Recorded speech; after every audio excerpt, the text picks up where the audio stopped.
Let's zero in now. Collingwood and West Coast. The umpires heading out onto the MCG. The stands, not even half full, I wouldn't have thought, but we'll see. The banners are out and the players about to follow this first semi-final in a moment. G'day, Scott Lamont. This week on Saturday Night Country, Canada's country crooner Corb Lund talks about his new album. There's a lot of old country music idioms that are largely unused these days. I like to dig into that stuff. Also, the group of musos who've packed up a van for a Cruisier Parts of Australia tour, and Graham Roger, Stronger for It All. That's this week on Saturday Night Country. On 774 ABC Melbourne. This is ABC Grandstand AFL. ABC Grandstand.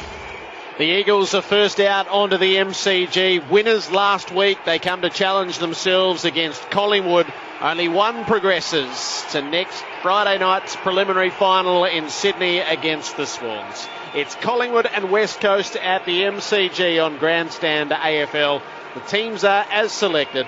The subs, Jamie Elliott for the Pies and Matt Rosa for the Eagles. Gerard Whateley and Drew Morfitt to call it for you.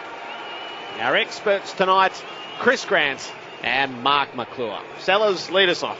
Oh, at the MCG, magnificent spring night, beautiful day today and backed up tonight. Now we've got two good sides, two very good sides. West Coast, who've been terrific this year, in very good form, and the Pies, who actually look good on paper to me and they haven't actually performed as they want. Their back line's packed tonight with Alan Tuvey, Chris Tarrant again, who is back in the back line, and Nathan Brown. Harry O'Brien needs to lift. So does Ben Reid and Heath Shaw as well. And they'll need to do some work. They've got a massive forward line to deal with, huge. And I reckon that might be an advantage for the Pies. They may be able to run off them. They may be able to work them into positions. All those little things that make a difference. Their midfield again, Wellingham, Swan, Johnson. You can also throw in Pendlebury, Beams. Didak will get a run through there. Thomas will get a run through there at times. Maybe Blair as well. They have got some enormous talent, but they have really been, I don't think, at their best for this year at all, and especially the last few weeks. They need to get the ball, yes, but they need to cover ground with it too. Carry, run and carry, and put pressure on the opposition in their forward line when they kick it in there to Cloak in those areas. Their forward line, Cloak was come back to form a bit, taken a few marks, kicked a few goals, and that's really good for Travis. But we need to see something from Dawes as well. Their smalls, Blair, Didak, Thomas, Goldsack need to tackle really hard. Cracker gets when he gets on for solo as well, when he has a run as well, and so is Sidebottom as well in that area. They need to run, tackle and chase and really put pressure on the opposition, or they are going to really find out how bad it is going out in straight sets. They look good on paper, experience, yeah, talented, yes. That means nothing, I can assure you. Effort and action is really the two things that they need to put in tonight. Effort and action. And basic, their small forwards need to tackle. Their midfield need to win contested ball. And the defence needs to dominate their opponent. And when I talk about dominate your opponent, I would talk about when the ball's in the air, you smash it. As the Pies come out, as you can hear, as they come onto the MCG to an enormous roar, they need to dominate their opponent. When you get closer, you kill the ball towards the boundary line. You do all those things, you take your opponent to a different area. They've got a whole lot of things they need to work on, but they are experienced and they've been here before. The West Coast Eagles in good form, playing very, very well. Darren Glass in defence, terrific down there. Mackenzie as well, and Schofield. They've been the talls and handled themselves very well. Hearn does a run and kick. Selwood does a tagging role down there. And Jacob Brennan is another one who's a young player, just experienced his, I think it's his first final in AFL football, and well done to him. Their midfield, of course, as we look at, and that's Prittis and Kerr. You can throw in McGinnity there, and you can throw in Gaff there, and sometimes Butler will get a run through there at some stage as well. They'll have Maston as well, who'll get a run through the midfield as well. And also you can add Cox and Nat Nui to those too. They are sensational how they've played in those areas. And they dominate in the ruck as well. Their forward line, well, this is the monster. This is the land of the giants. Kennedy, Lynch, Nat Nui, Darling, and sometimes Cox as well. That is huge and an interesting dynamic for them as well. Hill will be there at some stage. Masson will be there at some stage. Shuey will be there at some stage. And so will Embley, who will be there as well. They've got a really good side. They're in form. Where can they win? They can win in the rucks, absolutely. Cox and Nick Nat. They play against the best. Can they lift against the best? They played against a poor side last week, I would have thought. North were gone, they were shot to bits, and we understand that. But they need to lift against one of the really good sides in the competition in Collingwood. They've been great for 4, 5 or 6 years playing in the finals. Can West Coast pick themselves up and beat them? Mark, it's going to be a ripper. It is really. There's so much riding on this for the Collingwood Football Club. And who would have thought that over the course of this year, we thought that Nathan Buckley got them into pretty good shape. They had a great run there of 10 odd weeks where they looked like they were really going to start to get back into some pretty good form. But really since then, and Jared brought it up, they haven't really hit their straps for a number of weeks now. They certainly don't go into this final with amazing confidence. That forward pressure that we've been so accustomed to see with the Collingwood Football Club, it isn't what it used to be, and certainly that's exposing their midfield with their lack of accountability through there. They've been allowed to be so attacking through the midfield. Pendlebury and Swan averages 35 possessions. Beams has stood up this year, averaging 31 possessions. They're huge numbers. They're having games where they're in their 40s, high 30s. That's extraordinary. An amount of ball that those two players have got over the course of this year. But what they're not able to do, and what Nathan just hasn't been able to tap into over the last 6 or 7 weeks, is the ability to really stop the midfield getting on top, and it's exposed their defence to no end. Certainly tonight, Mark, you spoke about the fact it is the land of the Giants. You look at the players that can run through there: Kennedy, Darling, Natanui, Cox will be there at some stage. You've then got goal kickers like Hill. Hill's been a very good acquisition for them over the course of this year. He's a dangerous player around goals. He can kick them from anywhere. And of course, Embley, he's had an interrupted season, but he burst back onto the scene last week as a high half forward sort of wing type role. Went forward and kicked his 4 goals. They're going to be very hard to stop tonight, the West Coast Eagles. If we just go through the matchups, the obvious one, Jolly and Dawes against Cox and Natanui. Just an amazing part of this game. Whoever almost wins those hit-outs over the course of tonight, it's going to go a very, very long way towards those sides winning. Swan, 35 possessions an average over the course of this year. It is extraordinary. I think they're just going to have to try and really match up very, very close to him. I think Scott Selwood would get him. Pendlebury, will he go head-to-head with Pritis? They're similar types. They move in a similar way. Pendlebury's not super quick, and neither is Pritis, but geez, they're ball winners. It'll be a great matchup to see tonight. I think Adam Selwood, who's the experienced sort of tagging type player in the West Coast Eagles team, I think he's got to go to Beams. The reason that Beams has been so dangerous over the course of this year is, yes, he gets a lot of the ball, but geez, he's dangerous up forward. He can take a catch. Selwood's pretty good in the air. He plays a very good nullifying role. Adam Selwood, I think he'll actually get that job. You look at the Collingwood forward line. Cloak, 6 goals last week, and Cracker, he's certainly returned to form after his first couple of games back for this season after a knee reconstruction. He kicked 4. It'll be interesting to see who goes to Cloak. Will McKenzie, the up-and-coming star of the back line, he's had a tremendous year, McKenzie. I think they'll probably start with him. Glass will probably be the fullback. They haven't wanted to put Glass on the really big, strong forwards for the opposition over the course of this year, but what that's allowed is McKenzie to grow. He's really grown into that position. Glass is there as a fullback if that doesn't go very well for them. Schofield is a tall player, but geez, he's quick. I think he'll go to Cracker. I think they'll have to really shut him down. He's a goal kicker. He'll have to return after a pretty good game last week, Cracker.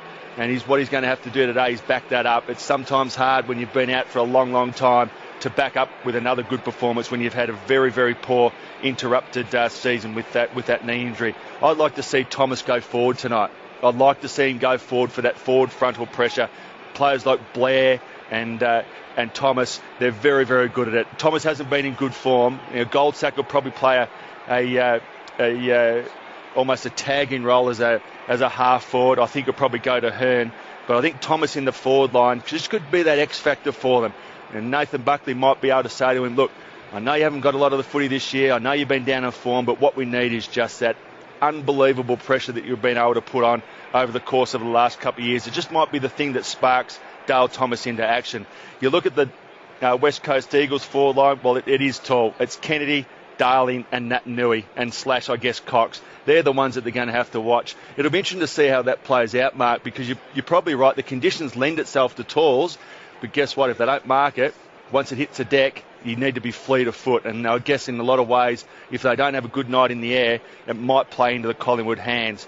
Hearn, incredibly dangerous half back, and a goal kicker. They just give it to him anywhere around 60 and he's a chance of having a shot on goal. I think Goldsack's going to have to go to him. And I wouldn't mind seeing also, Dawes hasn't been in great form. I wouldn't mind seeing them just leave him on the bench and he becomes the jolly Dawes, ruck combination off the bench, and actually change the forward line up. Leave Cloak as the big down there, and even play someone like a Fazolo, who's pretty good in the air.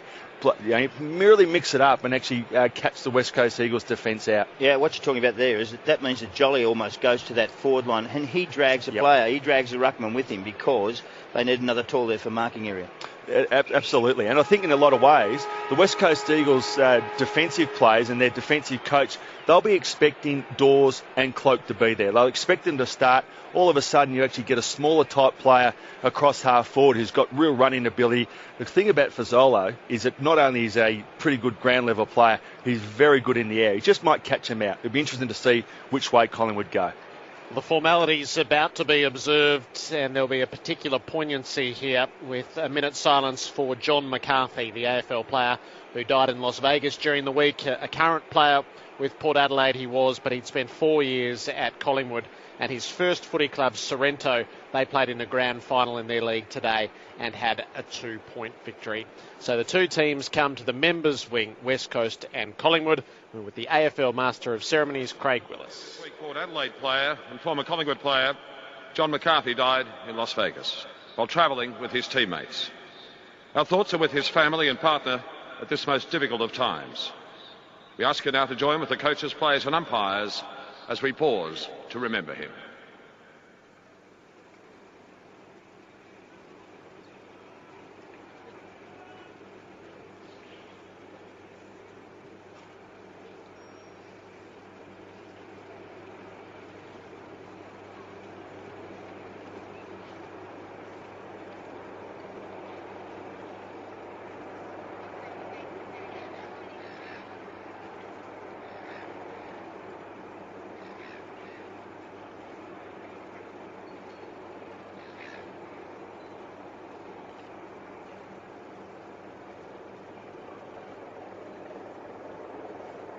Ladies and gentlemen, please remain upstanding for the national anthem of Australia.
Crowd is building at the MCG, but it's hardly a full house as Collingwood prepare for this cutthroat final to see if they can continue their series in September. In the 50s, pushing up to 60. It's a lot of spare seats. Kelly Underwood's in the front row for us tonight. Hello, Kel. Hi again, Jared. Quite emotion charged down here at ground level. Clearly the Collingwood players, a close eye on them during that minute's silence. They're obviously still grieving. There was a large image of John McCarthy on the giant screen. Some Collingwood players had their heads down during that minute's silence. Others just eyes fixed on the MCG's large screen. Who knows what sort of impact it will have on the game tonight. Now the subs, to start off with, it's Jamie Elliott for the Pies in his very first final. At the bench for Collingwood, Didak, O'Brien and Wellingham. The Eagles sub is Matt Rosa back in the side after overcoming a broken collarbone. The bench, Gaff, Hill and Brennan. Perfect conditions, 11 degrees, clear night. It will stay clear and barely a breath of wind down here at all. Pendlebury is the acting captain for Collingwood in the absence of Nick Maxwell, who's out suspended. And Pendlebury wins the toss for the Pies, and they'll go to the city end in the first quarter. The flag's pretty much hanging limply. It is a perfect night. So what do you think, Mark McClure? I think where you finish on the ladder is where you should finish, and this not should, but where they will finish, and Collingwood will win. Chris Grant. West Coast Eagles just really interested to see if they hang in there early, Jared, and get to half-time close on the scoreboard. They've got the fitness to overrun them. Drew Morfitt. I'm going for West Coast. I think they're on the up. They've won 4 of their last 5. Collingwood have lost 3 of their last 4. I'm with you. We're a 3-1 split for the Eagles at the MCG against Collingwood in a cutthroat final. So that gives you a bit of an indication. The Eagles are going to start with Kennedy and Darling and Lynch and Cox all down forward, and Embley will be there as well, and McGinnity heads into that vicinity. So that's the land of the Giants, on which so much will rest tonight, whether they can work the matchups and mark the ball in the air. Counting down to the opening siren, the first semi-final here on Grandstand AFL. Collingwood and West Coast, you with Drew Morfitt. Collingwood and West Coast, you with Drew Morfitt. McKenzie goes to Cloak at the city end of the ground. There are seagulls circling. What an atmosphere as the umpire bounces the ball to get us underway, and Natanui leaps a mile over the top of them, but it's bunted forward by Beams. Natanui follows up like a rover, gets the hand pass away. Here come the Eagles. Embley's hand pass towards the 50. Marston dispossessed. Embley follows up and might get it again. Kerr beats him to it, spins out of a tackle, gets the hand pass to Selwood, who hand passes down the line, not particularly to a teammate. It's taken by Sidebottom for Collingwood, and he runs the ball out of play on defensive 50. But we saw in an encapsulated couple of seconds what Natanui is capable of doing. Fasolo did start forward as the wingman for Cloak for the Pies. Jolly in front, wins the tap, clearly down to Pendlebury. There was a free kick against Natanui as well. Pendlebury claims the advantage, feeds the hand pass over the top to Blair. He gives it back to Thomas. The kick out of half-back. Cloak is the target. 4-man pack. Spoil made by McKenzie. Knocked away by Adam Selwood at the drop. And he punches it out of play. They have gone with it. 2 talls up forward with Dawes and Cloak. Really would like to have seen a change there, but they have gone with the 2 tall timbers. And Goldsack on the forward line, which he has been this season as a defending forward. Here's the bounce just forward of the wing for Collingwood. Trudis gets a tough possession in there, goes nowhere. And the umpire comes in to bounce. Umpires in charge of this semi-final, Brett Roseberry, Matt Stevick and Justin Schmidt. Actually interesting there. They have 1 free down back. They're trying to get 1 free, and that's what they're doing, Pies. Natanui has a bit of a wrestle. Jolly over the top. The ball comes out towards the wing. There's going to be an Eagles free kick with Selwood taken off the ball when he didn't have it. Advantage is taken. Marston gets the hand pass forward. Here come the Eagles to Shuey. He kicks towards full forward. Oh, Mark dropped, and it gives Kennedy a chance for the Eagles, who bumbles it along the ground. He misses everything. It goes out of bounds alongside the left behind post. Still scoreless. You talk about the land of the Giants, Mark. Cox, Kennedy, who else is in there? Darling and Lynch. All 4 players inside 50 over 6'4". There were 3 all in of that pack. Not sure about that. Heath Shaw with a hand pass out of full-back. It's cut off, though, by Scott Selwood. His hand pass was ineffective. Blair gets hold of it at the defensive 50. The kick was for Cloak. Coming back with a flight was Brennan. Brave play. Jarred it free. Playing for the boundary is McKenzie. And he does see it there. At the interchange gates.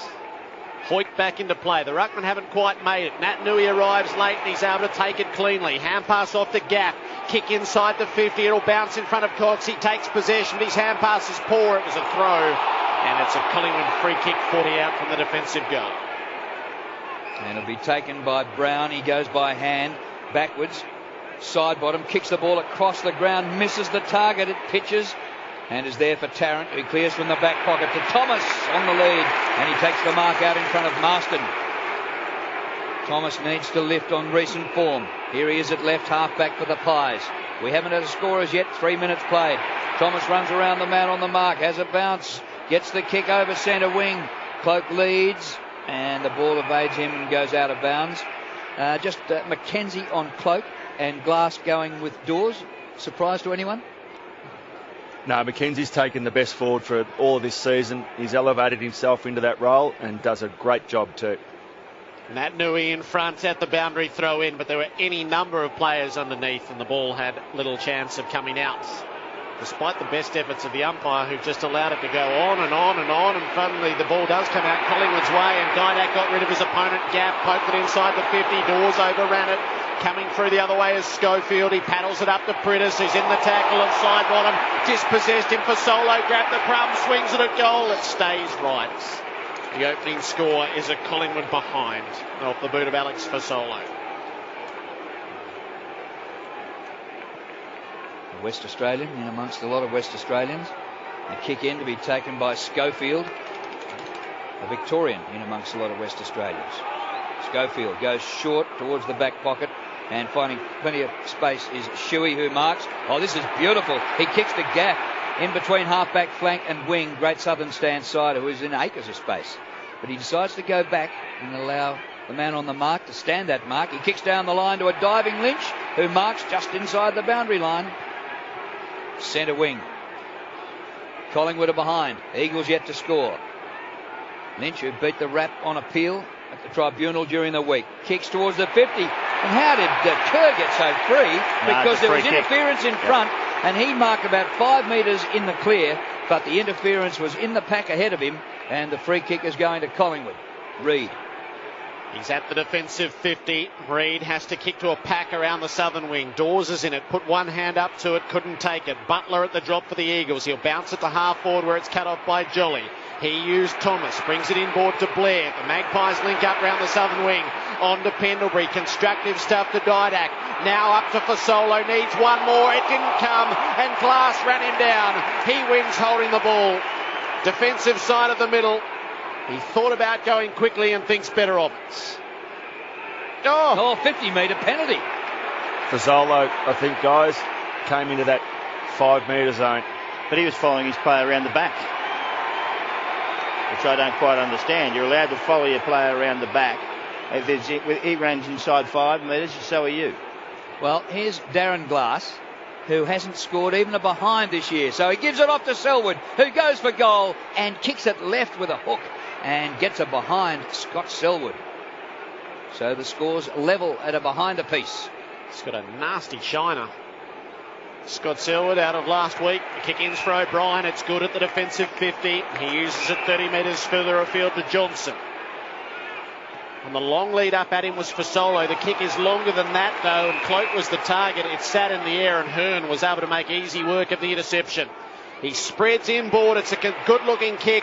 It's well marked by Butler, who looks to play on. Got round Thomas. Kicked it very short to Shuey at centre-half forward. He gets under a high ball. Darling sets himself. Shaw shepherded him. Free kick surely. It'll be Darling's ball near the top of the square. Shaw under a high ball. He just positioned himself in a manner that's completely illegal. He didn't look at the ball, Jared. That was his giveaway. You have your eye on the ball, you got no problems there, but if you take it off, you're gone. And Jack Darling, who is in a rich vein of form. Close in. Beyond the 50-goal mark this season already. He skips to 20 and dobs the opener for West Coast. 1-1 to a behind. We've gone 7 minutes. Well, 2 different things happened then. One did it poorly, and that was Heath Shaw. Free kick every day of the week, every night of the week. When you run back like that, if you're going to turn around quickly and actually push back hard, but you've got to look at the footy. He didn't do either of those. He actually made contact with him as he came back. But what did Darling do? He actually made sure that Heath Shaw made contact with him. He took a step forward or two. Steps forward, made sure that Heath Shaw actually made contact with him. If Heath Shaw hadn't have made contact with him, it wouldn't have been a free kick. He drew the free kick. It just shows you that he's learning every time he goes out in the field, Jack Darling. Eagles have gone inside 55-1. Cox wins in the middle, gets it to Scott Selwood, who gets distance with a kick on the turn. Lynch is there. It comes to the front of the pack. Scooped off the deck by O'Brien, but his hand pass a little bit slick for Tarrant. Hill gets the hand pass up, and a shot by McGinnity for the Eagles is home for another one. West Coast 2-1. Collingwood are behind. Yeah, fumble there by the Pies, and that was Tarrant. Harry O'Brien picked up the ball beautiful and clean at the bottom of his feet, and really well done. And then a short handball to Tarrant, took his eye off the ball, fumbled it, all of a sudden, bang. You make a mistake today, you are gone. McGinnity was quick, strong, just went straight through the middle of the ball. And straight through the middle of the goals. They're on song, the West Coast. They are right on song and running very, very hard at the ball. Kelly Underwood. That fumble, Chris Tarrant has come to the bench, and alongside of him, Dale Thomas for his first breather of the night. Eagles by 12. Scott Selwood with Wellingham. Swan and Marston. Prittis Beams. It's Jolly and Cox in the ruck. Jolly got his hand to it, knocked it down to Swan. Feeds it to the side of the pack for Didak to run onto. He works it forward to side bottom and gets it back. Didak up to the 50. Not a great kick. It got past Cloak and McKenzie tidied up. The Eagles on the counter-attack. Hand pass to Embley. Kick around the southern wing. Knocked on by Darling. It didn't quite come off. Tuvey gets a second look. He kicks it close to the boundary and knocks it over the boundary. Which was quite his intention, but not picked up as deliberate. No. Any Eagles fan or player is claiming deliberately out of bounds umpire. Throw in. Just forward of the wing for Collingwood. Great Southern stand side. Comes through the pack. Taken by Sidebottom, who hurries a kick to centre half forward, and Cracker marks. 60 metres from goal. Too far out. Andy Cracker. He kicks to Cloak. Oh, hands to it. Had a chance to take the mark. Comes to the front to Butler. He goes down. Holding the ball, say the Collingwood fans. Lynch slings out a hand pass. Comes up the ground to Shuey. He loses it. Johnson for Collingwood. Kicks to a vacant goal square. It pitches, bounces end on end. Gathered by Hearn. Oh, he keeps it alive. That's unbelievable. And there's a socket out of midair. It hasn't gone over the line yet. Still with Collingwood. Cracker gets another chance. Snaps off the left. And he kicks the goal to the Pies. They're first. It should have gone through a minute ago.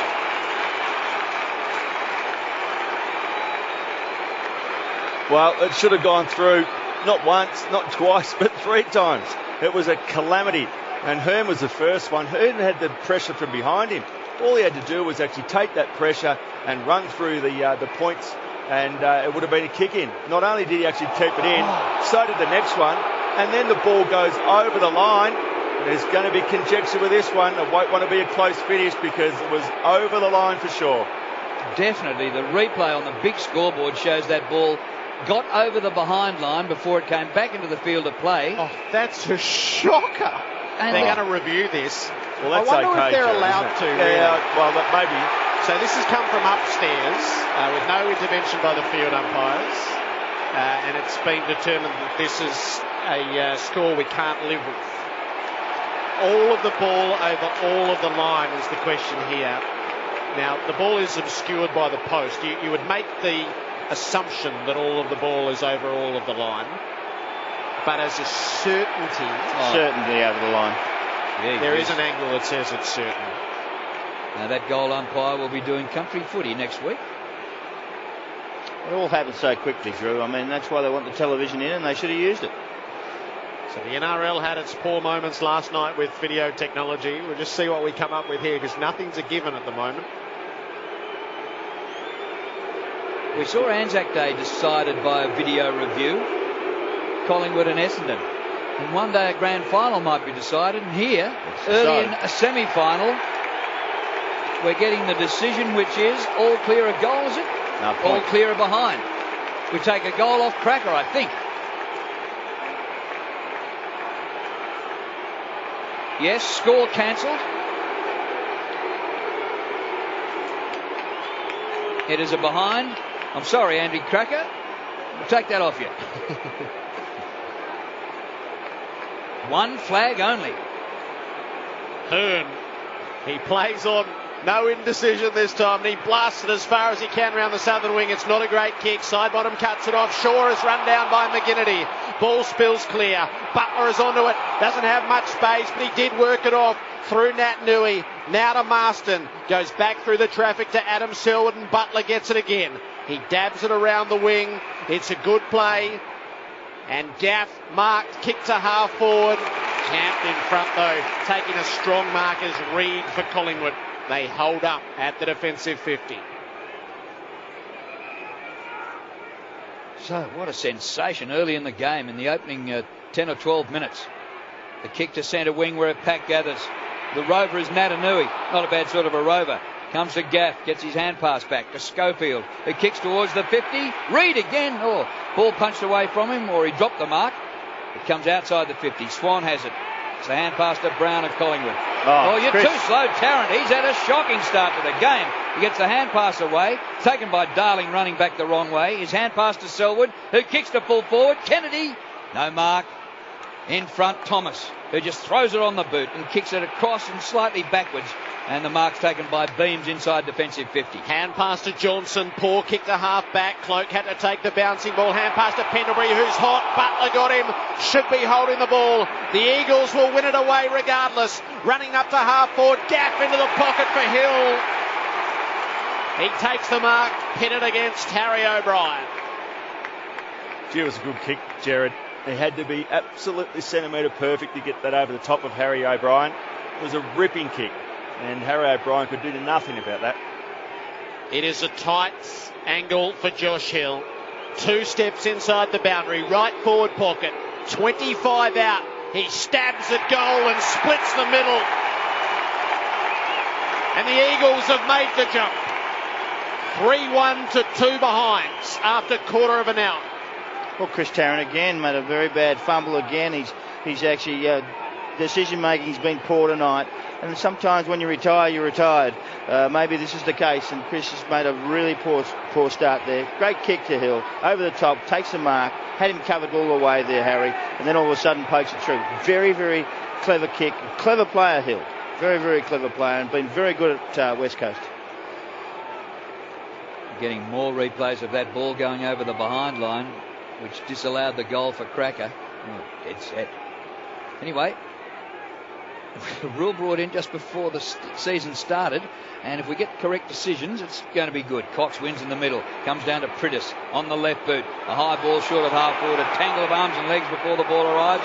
Gathered by side bottom. His hand pass chopped off by McGinnity. Out to Gaff at left half forward. 65 from goal. He kicks to Natanui in the pocket. No mark, but he works it to the front for his little fellas. Oh, Scott Selwood, magnificent hand pass, and through McGinnity to Kerr, and Kerr kicks the goal. What a start by the Eagles. 4-0. Unbelievable, Drew. Their forward pressure, this is Collingwood 2 years ago. They are owning the ball in their forward half, and each time that Collingwood go forward, they handball, they try and get it back to someone who can see the play up in front, and they get smashed from behind. There's players running and making sure that the Collingwood players are under pressure. And below their knees, they are so crisp and clean at the moment. They had a couple of players then, they just took possession of the ball, and all of a sudden it was off, it was gone. And Kerr was the one who actually got it out into space and didn't let them down. 4 goals, 1, can you believe it? Kelly Underwood. Ben Reid has just come to the bench looking very proppy, and he's grabbing at his lower back. Well, Collingwood's defensive setup looked all wrong on paper, and that's how it has started. They've got to get the ball in the middle. Pendlebury sees to that. Hand pass to Beams, kick inside the 50, falls short of Cloak, and Hearn is there to intercept. The Eagles spread on the southern side. Cox made tremendous space. He's got Embley short or Prittis down the line. He used Embley up, used Prittis over now to Embley. Punched on by Scott Selwood, but they've lost it. Beams to Blair. Oh, he slipped. He had to get out of a tight spot and kick it wide, and Didak gets there to take it just in from the boundary. Pendlebury wanted it. It didn't go there. It does on the second time of asking. Pendlebury sideways to Harry O'Brien. Up off one knee, having marked, and it's a high ball, hard to mark. Side bottom sets himself. Gaff made the spoil. What about the crumb? Kennedy's onto it. They hit him hard in the tackle, and that's a tough ball to be won. Shaw takes down Gaff. Bodies pile in. It'll be bounced in the centre square. Eagles 4-1, 25 to 2 behinds. What a start. Started the same way last week against the Kangaroos. 7-0 in that first quarter. This ball's tapped down to Prittis, and he kicks to McGinnity, who's on fire. This is his 7th possession coming up. He gets the hand pass away to Gaff, who's going just as well. His kick down the line to half forward, and Lynch takes the mark before the spoil comes. He's too far out to score even for the big Q. He kicks inside the 50. Embley tried to use his body, but Harry O came over the top of him and knocked the ball out of play. 25 to 2. And Fremantle started like this last night and lost the game, but Collingwood have got to do something about it to turn this around. Deep forward again for the Eagles at the throw-in. Cox gets first hand to it. Kerr burrows through the pack, gathers, ran into a tackle and lost the footy. Wellingham to Beans, who got crunched. Off the ground goes Tuvey. Hard ball to win. Has a free kick in the back play, and it's going Collingwood's way. Beans' ball at the defensive 50. It had gone some way down the field. A little reprieve for Collingwood. Short ball for Thomas. Jolly wants it at the interchange gates. He receives. For Solo. Problem with the Pies is they've only got one person to kick to, and that's Cloak. So it's easy to knock off. Jolly missed the short option, so he had to go long, and it is in the Cloak direction. Terrific hands. Out in front of McKenzie. He wheels onto the left boot. Drills it deep. Needs Goldsack. Tremendous grab. Under all manner of pressure from Schofield. He tucked it into the breadbasket. And Tyson Goldsack. This is a moment for Collingwood. It simply has to be a goal.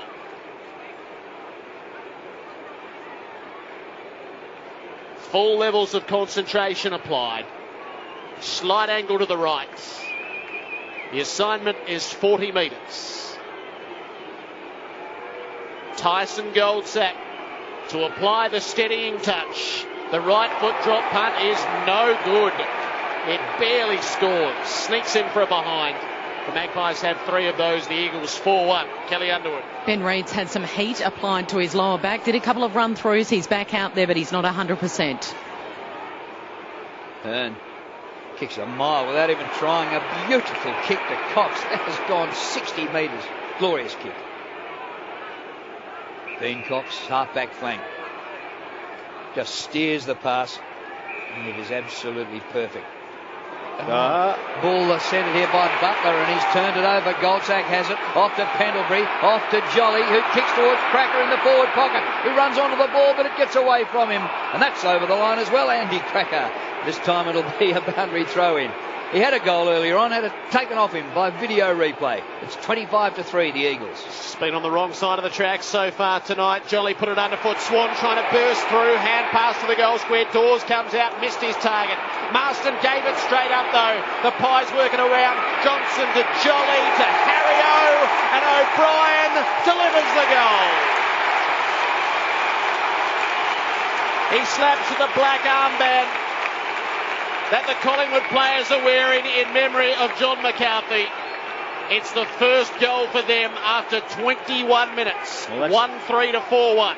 That's the first time they've had the chain of 3 or 4 handballs. It's actually hit the target and then finished off. But Harry O'Brien was on the end. But good pressure by the Pies. Push the ball inside 50. Keep it in there. Start to use it well. You know, they've got a rip, tear, bust here. There's no value in doing what they're doing at the moment. Just trying to hit targets too easy. They've just got to get it in there and fight like hell. And it has been for them because West Coast have dominated the game so far. The inside 50s have evened up. 10-8 in favour of the Eagles. Bounce in the middle, neither ruckman. Comes to Scott Selwood. Kick goes nowhere. Gathered by Swan. And pass to Shaw at Collingwood. He kicks long to Clump. Another good mark out in front and up high. That's what he needs to do. The final series has had the big men flying. But he needs quick ball, Drew. He needs long, quick ball in there. And that was a perfect example. Shaw banging it in long so it gives his forwards a chance instead of people coming back on them. It's his second contested mark. This one 50 out right in front. Kicking to the city end. He'll need to kick from about 55. Away goes the drop punt. And marked by Cox, who got back there. The kick didn't have the distance and was missing anyway to the right. And Cox has taken a defensive mark for the Eagles. Dabs across the face of goal for Schofield. Now Shuey's making the play at half back. He wasn't able to mark, but he does gather the loose ball. Brought down in a stirring tackle from Reid. Holding the ball. So the Pies are dragging themselves back into this. Gee, if Reid's injured, I'd like to see him at full pitch. Gee, what a tackle. Onto the left boot from Reid. High up to the 50.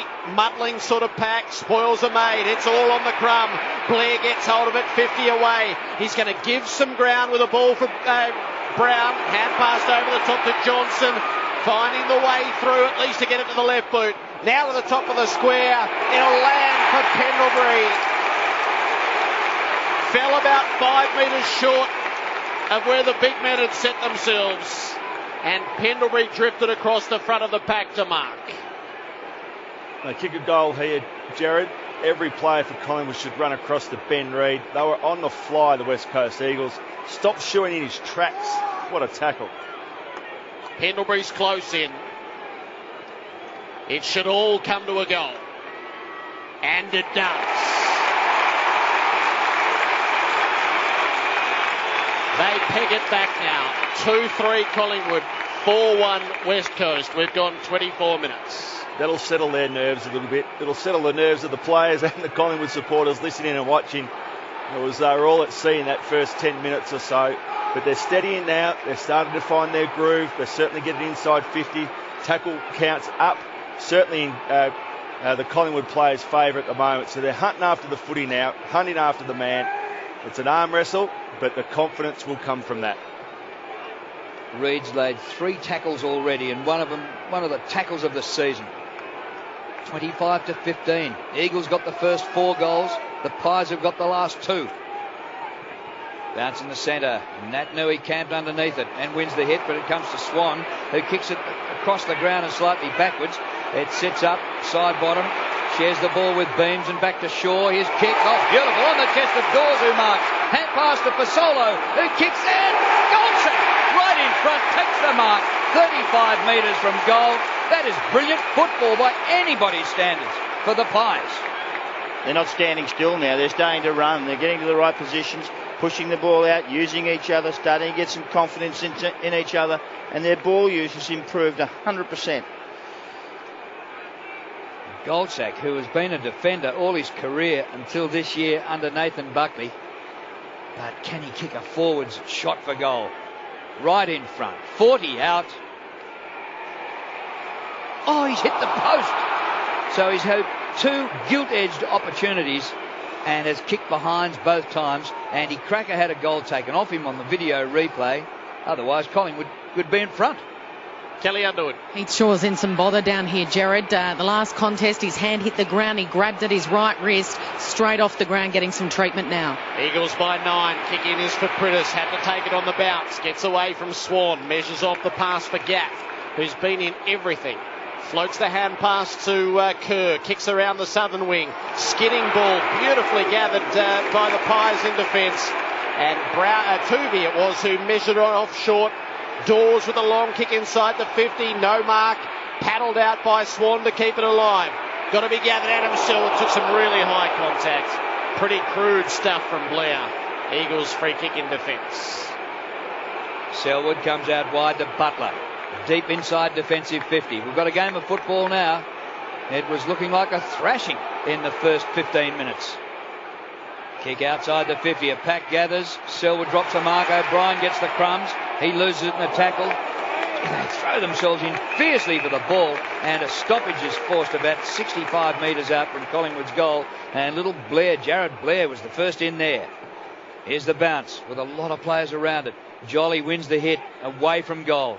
Beams has his head down. Gets the hand pass out the back door. Johnson charges into the pack, goes without it. Marston is in there. Shuey eventually gets it back to Prittis. Standing start kick over the wing. It bounces on for the Eagles. Tarrant first back there. Little hand pass to Reid. A sidestep. He's doing everything. Pendlebury back to Tarrant. And he buys some time out here. And Wellingham takes the mark at half-back flank. Cruises, has a bounce. Down the line he goes. Looking for Dawes. Half volley, awkward. He can't take it cleanly. Spills it out of play. But a total turnaround in the last 10 minutes of the game. The Eagles 4-1, Collingwood 2-4. Kelly. They've strapped up Heath Shaw's right wrist, so he's ready to come back on. Jolly in front position, knocked it down to Kerr though. Hand pass to Shuey, high up to half forward. Reid had good position, but he dropped the mark, and the Eagles are almost through. Emily ran into a dead end, and Reid got it back. Hand pass to O'Brien, tackled to ground by Lynch. Pendlebury's onto a hot footy. They try to keep it going. Didak pulled it clear, but eventually they're overwhelmed. Shuey, great sidestep through the pack. Ran to 55, kicked for goal, touched on the line. Touched on the line. Cox free kick, Jared. Oh, Cox was held in it. So Brown and Cox had set themselves on the goal line. And Cox was trying to muscle him over said line. And Brown had a fistful of jumper. Yeah, 2 fistfuls, Gerard. Both hands were full of West Coast Eagles jumper. You can't complain about that. So this will halt the Collingwood run. Point blank range. Dean Cox puts it into the third tier. And it's the Eagles by 15. 5-1 to 2-4 as we head toward quarter time. Totally against the run of play. The West Coast dominated the first 15 minutes. Then the Pies have actually really held on well in the last 10 minutes. And then straight against the play. But Cox is a huge man in forward line. He's hard to handle. They're both hanging on to each other. I think sometimes they over-umpire, but okay, if they got a jumper, they got a jumper, and that's the way it goes. But well done to the West Coast. They've stopped it. They've stemmed the flow. They've actually pushed them back, and all of a sudden the crowd have gone mad over that decision on the television. You can't possibly get away with that. Not saying you can, but they did. They don't see it. He took his jumper off. That's how much he had. And Natanui charges through and wins the hit. McGinnity soccers the ball away. That didn't go 10 metres or 15 metres. Tarrant was claiming a mark. He's in la-la land. Somehow it comes back to O'Brien, who clears from centre half back. Shaw with a big leap. Can't complete the mark. Spills to Wellingham, who kicks over the logo centre wing. Didak gives chase. Hearn first back there. Loses the ball. Here comes Didak. He gets to 55 and kicks to a vacant goal square and a vacant forward line. Who was he aiming that at? And the mark in defence taken by McKenzie for the Eagles. He's got some support from Kerr. Looked a certain goal for Collingwood there. Kicked by Kerr up to Embley on the defensive 50. He kicks to centre wing. Natanui up early. Surely umpire. An unrealistic attempt. Comes to Beam. Short pass to Didak. They're on fire now, Collingwood. And Didak penetrates the 50 where Jolly takes the mark. Not far off centre. 40 out. So that's a danger. Jolly goes forward. Nick Nat chases the ball up there, and Jolly's on his own inside forward 50. Very dangerous spot to be. Well, we had Cox getting the last goal at one end, and now Jolly has a chance to answer for the Pies.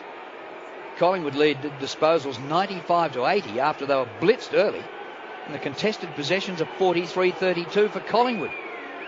Can Jolly cap off their good work? 45 out. Yes, he can. They've kicked 3 of the last 4 goals. And the Eagles lead 5-1 to 3-4, just 9 points in it. Well, it was West Coast Eagles everywhere early when they slammed on those first 4 goals. And certainly over the last 6 or 7 minutes, Collingwood have just started to wrestle control, at least arm wrestling it anyway. They've got the 3 out of the 4, as you say, Drew. But they are arm wrestling themselves back into the contest. They're starting to halve the contest around the stoppages, and they're starting to get the ball inside 50. And you're right, Mark, Natanui, he does ball watch a lot, and on that occasion Jolly caught him out. Very smart, experienced player, Darren Jolly. West Coast by 9. It would have to be very clean out of the middle to come up with a score. Natanui down to Pritis. Took a little bit of time. Hand pass to Gaff. Gaff will work it up to left half forward. No, he won't. The kick was smothered on the way through by Thomas. Punched down by Swan. Reid gathers it. Feeds it out the back to Beams and back to Swan. His kick around the members' wing will just about see us to quarter time for Solo to Wellingham, and there's the bell. As Collingwood were going to go forward, Cloak had a one-on-one with McKenzie. The Magpie fans feel a sense of unrest.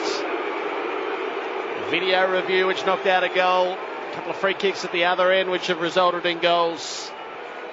West Coast with a 9-point lead as the sum total of it. 5-1-31 to Collingwood 3-4-22.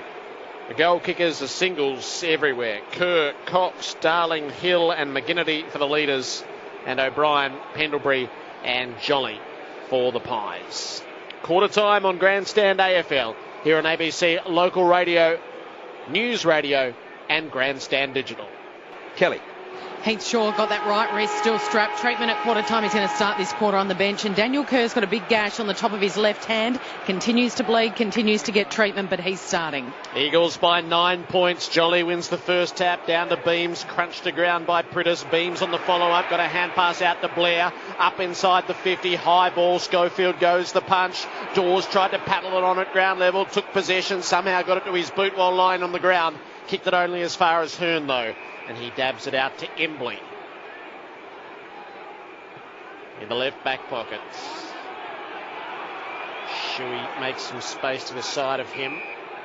And Embley will run back across. Shuey thinks about it, runs to a dead end, has to get his kick away. It's not great. Scott Selwood's got a task here. He didn't take possession, and the Magpies have the numbers.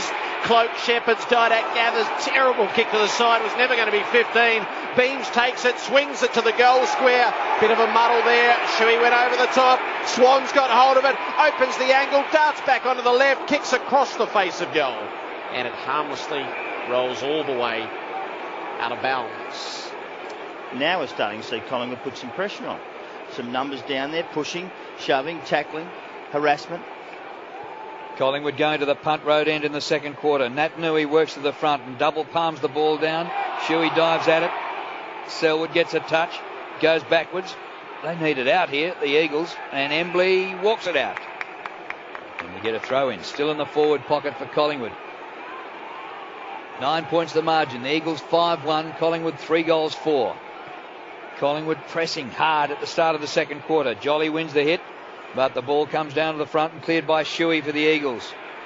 Up short of centre wing. Kennedy goes in. Tarrant, Shepherds for Reid, who gathers. Hand pass to O'Brien. Off the left, Harry towards the 50. And the mark taken by Swan. How he gets in positions to do what he does, I don't know. He doesn't look quick. He waddles to the ball and takes a chest mark where you shouldn't take one.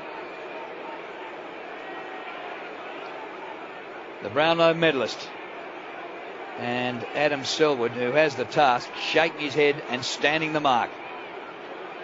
Swan to get the Pies to within 3 points, kicking from about 49 metres.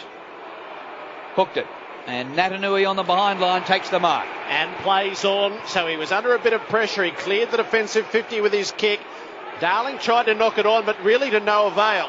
It's gathered in there by Sidebottom. They're all drawn to him. And it'll be bounced 50 outs from the Collingwood goal. There was a chance for Swan. When you think of the chances Goldsack had in the first quarter, should be in front. At the bounce, Natanui wins front position. He knocked it straight down to Beams. Collingwood again into the forward pocket. Bouncing ball, Cloak. He put a hand out to it, but didn't have much prospect of keeping it in. Inside 50s, 18-11, mounting Collingwood's way. They're down by 9. The game is very much on their terms for the time being. Jolly down to Swan, ran into a dead end, but taken high by Embley. Magpie fans approve of this free kick. That was good ruck work by Jolly. Jolly's little tap down was just beautiful. And actually, Swan was legged first by Prittis, which caused him to topple over and be whacked high by Embley. It was a double whammy. It was a low tackle and a high one. They do that in tag team matches. 25 out, no angle. Swan nurses it home. The Magpies are within a kick. Margin is 3 points. 5-1 to 4-4. Yes, Drew, we do marvel at Dane Swan. He doesn't look like he's the ugly duckling, but has he got some talent? He can run, he can mark the ball. He gets into spaces where most people don't even think of going. In that little area there where it was plenty of traffic, he got tripped and hit over the melon, but actually he just keeps finding the ball, continues to find the ball, has for 5, 6, 7, 8, 9 years he's done it. Terrific player, leading the Collingwood side very, very well. Eagles' lead is cut back to 3 points. Remember, they kicked the first 4 goals of the game. It was one-way traffic then. Bounce back in the middle.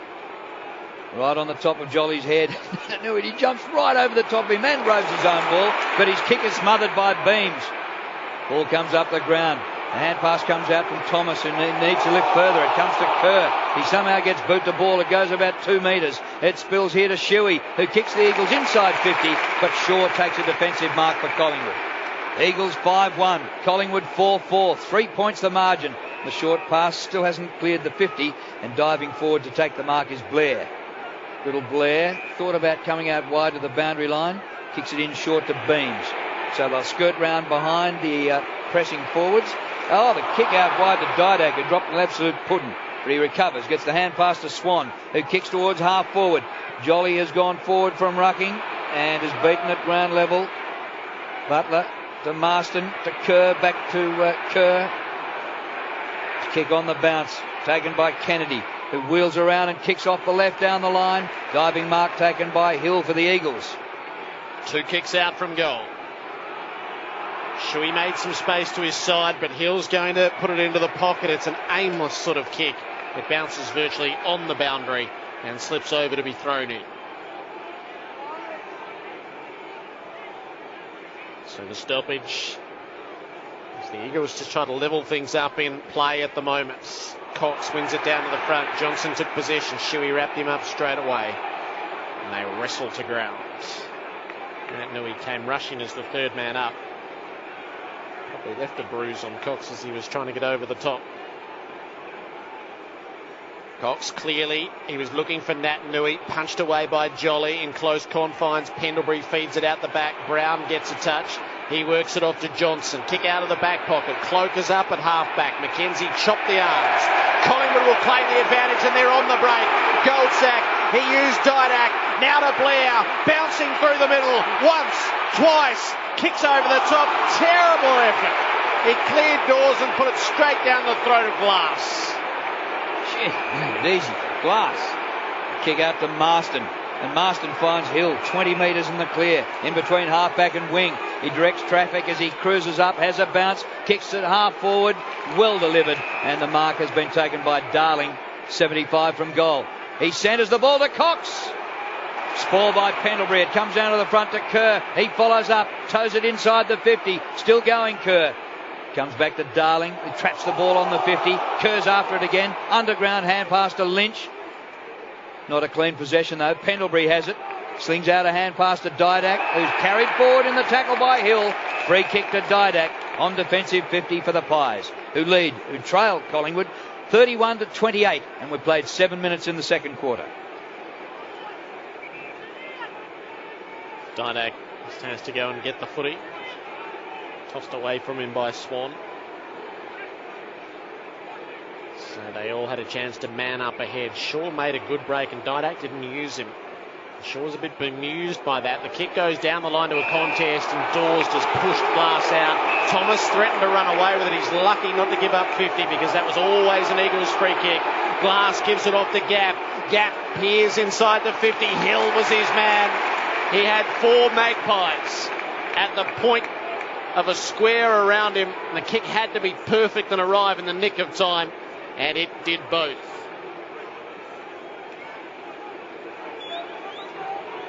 Hill looking to become the first multiple goal scorer in the match.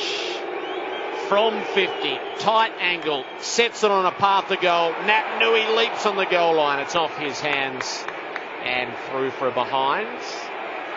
Nat Nui might have got stood on in all of that. He's a little the worse for wear as he rises. West Coast by 4 points. Well, he threatens to do himself an injury by hitting the ground so hard. He gets up so high. Reeve accidentally stood on his face. Shaw not sure which way to go. Kicks to himself. Heads off towards the Great Southern stand side. Now thumps it long. Close to the boundary line. Oh, excellent mark by Kerr. Worked his opponent under the ball and took the chest mark. Kicks towards the 50. Marston marks. 32-28. A 4-point lead to the Eagles. Kick by Marston. Hasn't got the distance. Kennedy in the goal square in any amount of height. It comes to the front.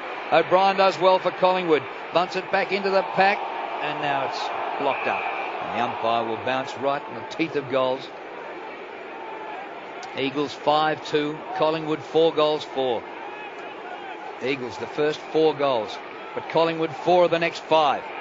Here's the bounce. Worked down by Cox. But cleared by Beams for the Pies. It was a long kick out of the defensive area. No mark taken. Cracker, though, is onto the crumb. Good evasive skills to get on the right boot. He spreads for Wellingham forward to the play. He can run all the way to half forward. Goldsack's the only man back. Wellingham's going to take his chances and kick it straight down the throat of McKenzie. So 2 dud entries for the Magpies when there has been plenty on offer. Picking out defenders twice in a row. Out through Adam Silwood. Kick around the wing. It's not a great ball. Good mark, Daisy.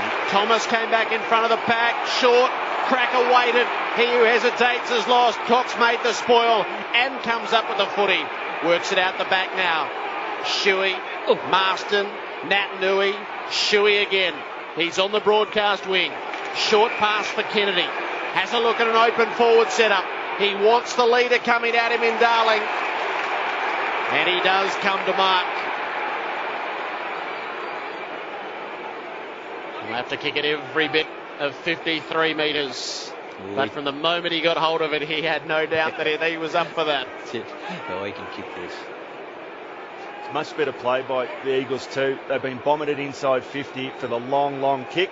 All of a sudden they lower their eyes and start chipping into Kennedy and Darling. Look what happens. They've got a shot on goal. It is a long-range shot for Jack Darling. Skips his way up to 52. He wobbles it at goal. It's gone most of the way. It is punched out our way across the face. It stayed in. It gives the Eagles a second look. O'Brien had to lay the tackle on McGinnity and get it out of bounds. Kelly. Daniel Kerr's gone down into the rooms. He's had a problem all night with this gash. It looks like maybe there's some boots. A boot has stood on the top of his hand, and he's down in the rooms getting more treatment. One in the ruck by Jolly for Collingwood. He kicks to centre half back. It's an awkward ball taken by Embley, slung to ground. Here come the Pies. Towed forward for Cracker. Grab when he hasn't got it. Play on though. He slips the tackle. Touches the ball down. Centres the ball to Johnson, who marks inside the square and then falls on his backside. Finds Pendlebury.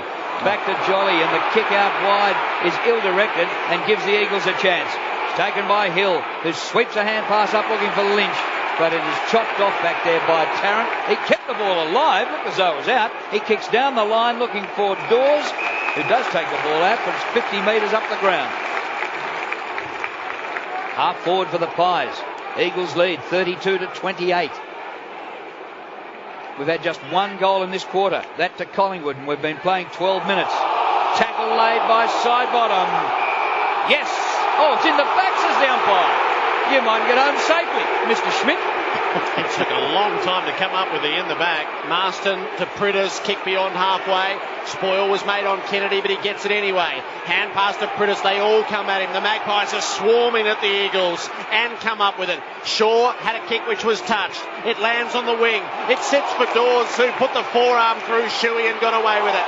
Thomas gave it up to Fasolo, who was down in a tackle. This has ratcheted up.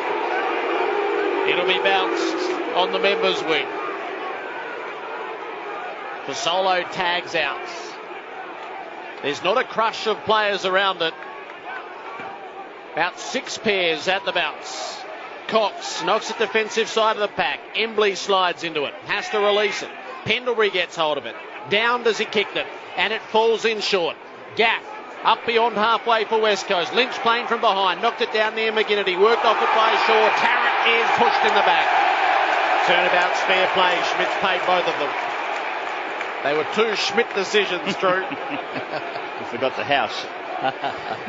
Here's Tarrant from near halfback. Up towards half forward. Cloak in the middle. Oh, Selwood with courage. That is Adam Selwood in front of the big fella as he charged at it to fist the ball out of play. Eagles 5-2. Pies 4 goals 4. Low scoring second quarter. Sidebottom gets it through the pack. Chopped off by Embley. Spirals the ball towards half forward and it's knocked to the boundary line. Reid and Brown combining.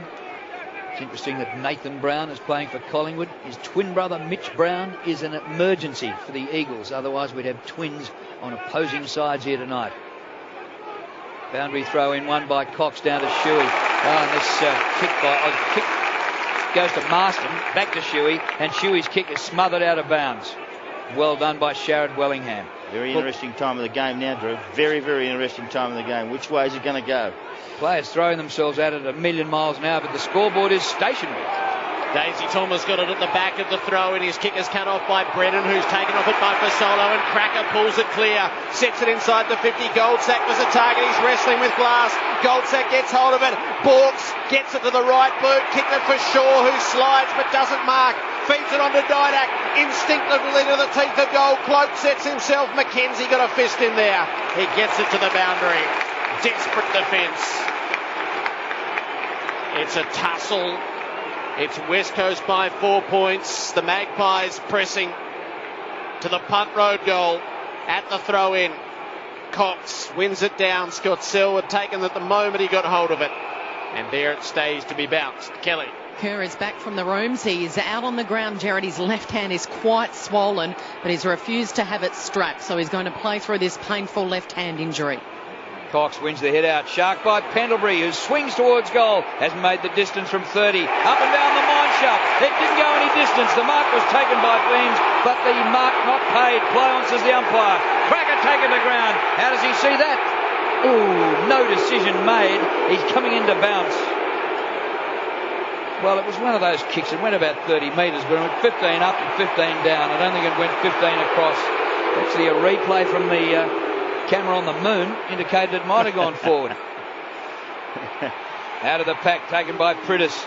He gets the ball across to Hearn, to Embley. High ball outside the 50. Arriving is Shaw to take the mark for the Pies. He centres the ball to Pendlebury, who marks 52 out. He plays on, but his kick is smothered by the injured Kerr. Gets inside the 50 though. Fighting hard for the ball here is Dawes. 45 metres from goal. Collingwood desperate. They've kicked the only goal of the quarter. Eagles have not scored 1 point apart from just one behind in 16 and a half minutes. 4 points the margin in favour of the visitors. There's not a breath of space to be had around it now. Nat Nui knocks it underfoot, kicked out of there by Embley. It gathers some territory. Shaw sets himself trying to take the intercepting mark. It was spoiled from him. Johnson got caught. Terrific tackle by Lynch.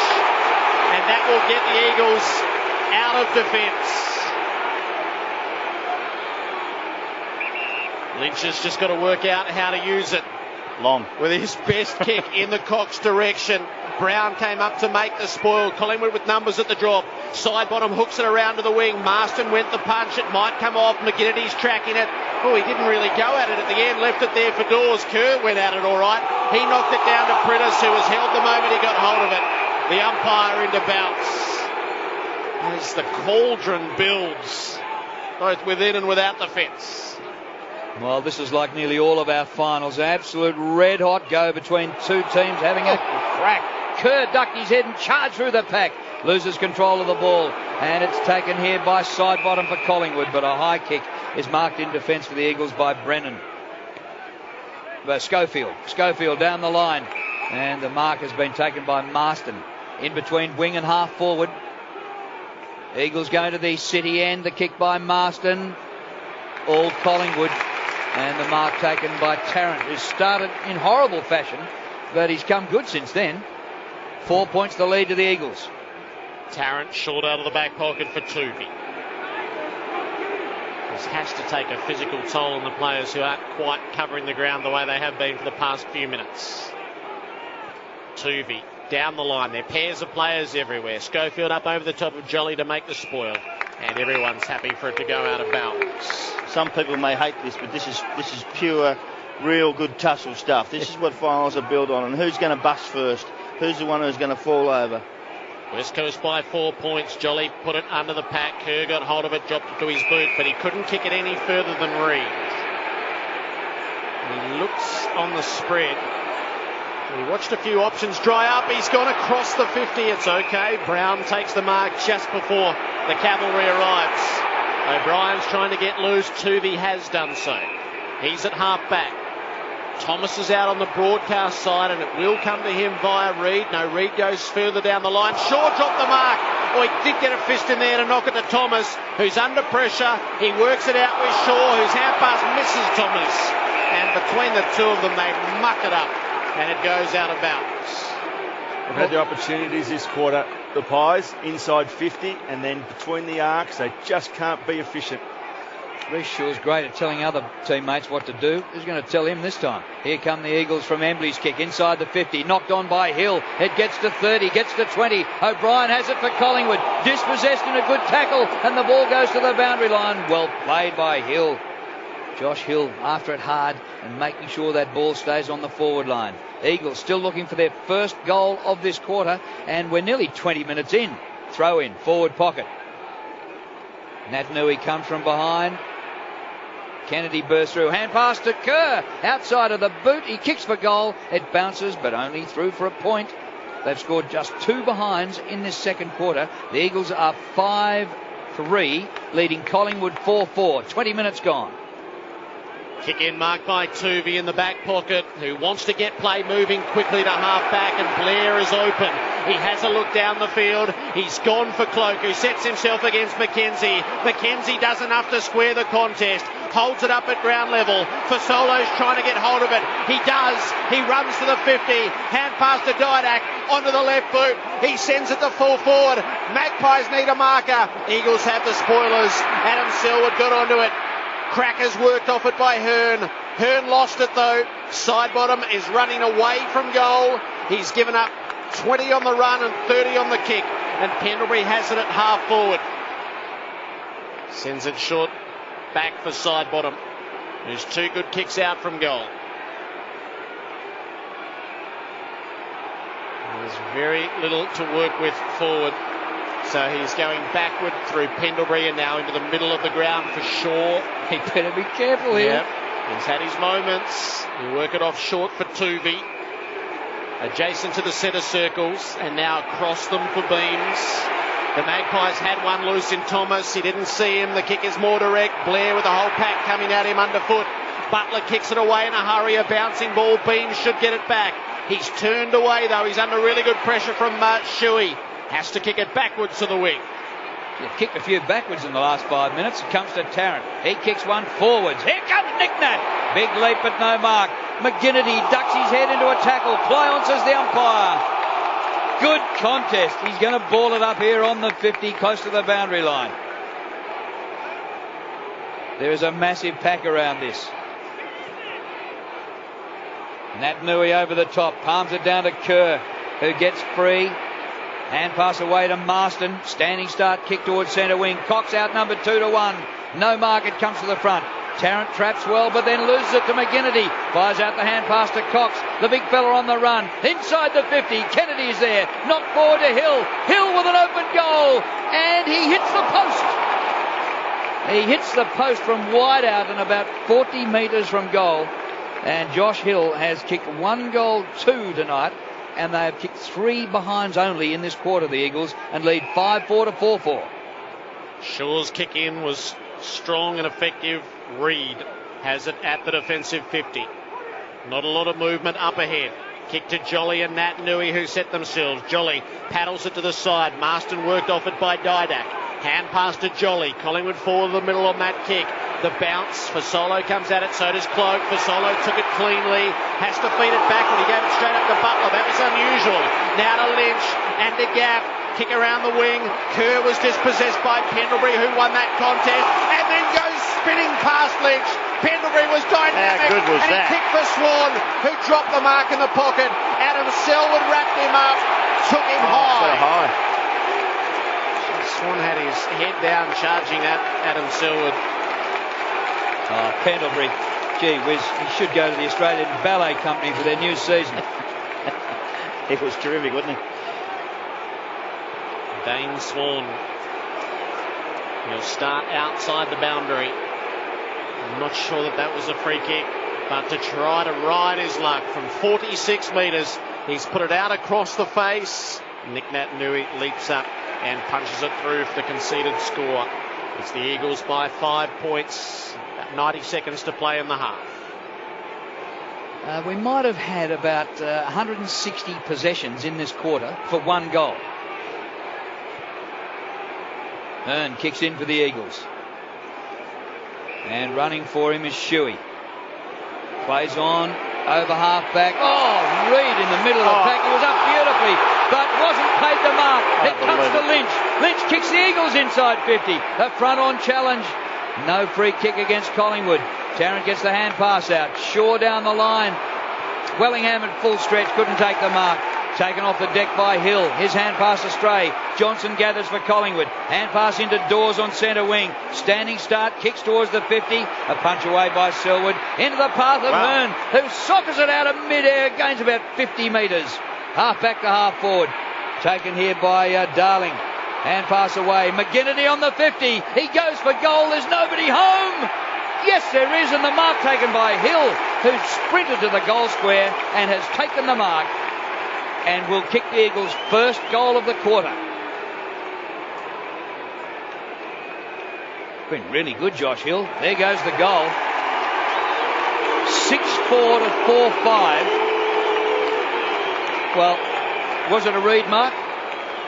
Oh, it was a read, Mark, but sometimes that happens. It's part of the game. Don't worry about it. Move on. But Hill's been very dangerous up forward, incredibly dangerous. And this has been a super quarter. 1 goal each. At this stage, the West Coast Eagles won the first quarter, and now they're going to win the second quarter. They've staved off a hell of a lot of fight up down back, and I love what Glass and Schofield and all these, and McKenzie and those guys down there Brennan, who's done it, and Hearn, they've fought like hell to keep the ball out of there and stop the Pies scoring goals.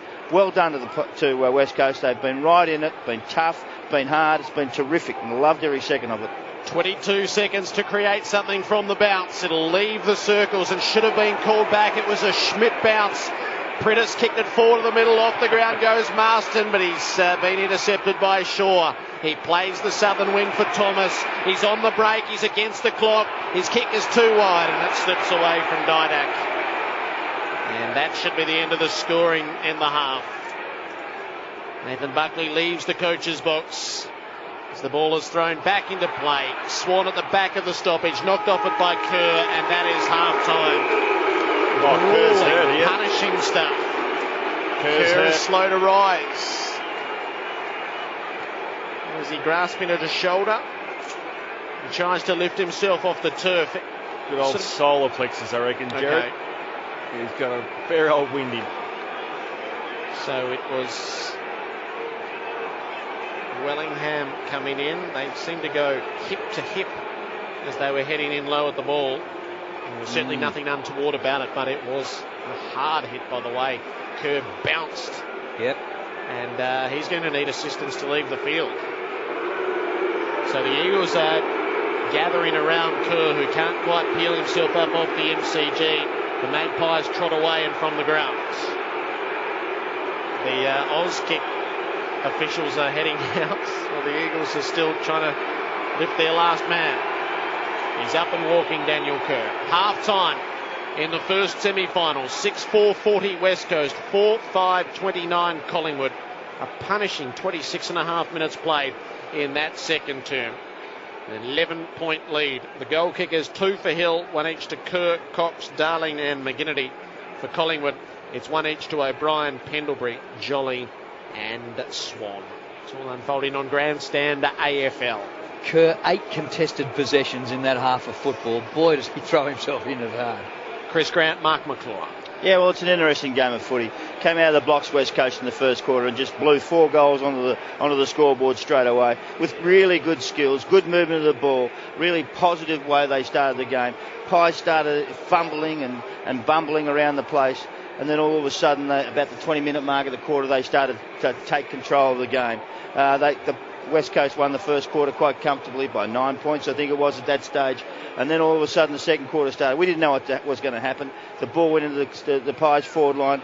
Different side, I wrote down on the side. They're a different side of what we've seen the Pies. They're now hard tackling. They're now but they've also had lots of mistakes. But that's what comes with this sort of football. You've got to put up with that. You've got to have numbers around it.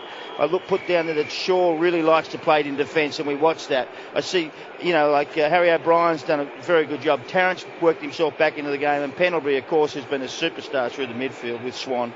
West Coast have Kerr, Marston, and Shuey and Hill. Hill up forward has been terrific. Cox continues to play very, very well. Very smart player how he uses the ball. Good fight that quarter. They wrestled for the whole quarter, inside 50, but they couldn't get in. Really, it was unbelievable what they did. West Coast kicked 1 goal, 3 and won the quarter. 1 goal, 3 and you win a quarter of football in AFL football, you've got to be kidding. And the opposition kicked 1 goal, 1 for the quarter, and they probably had 180 possessions between the two of them. It was a weird quarter of football, but tough, strong, uncompromising, and exactly how you'd like it. Well, you want the cream to come to the top in these types of games, and I guess in a lot of ways, West Coast, they're not just low.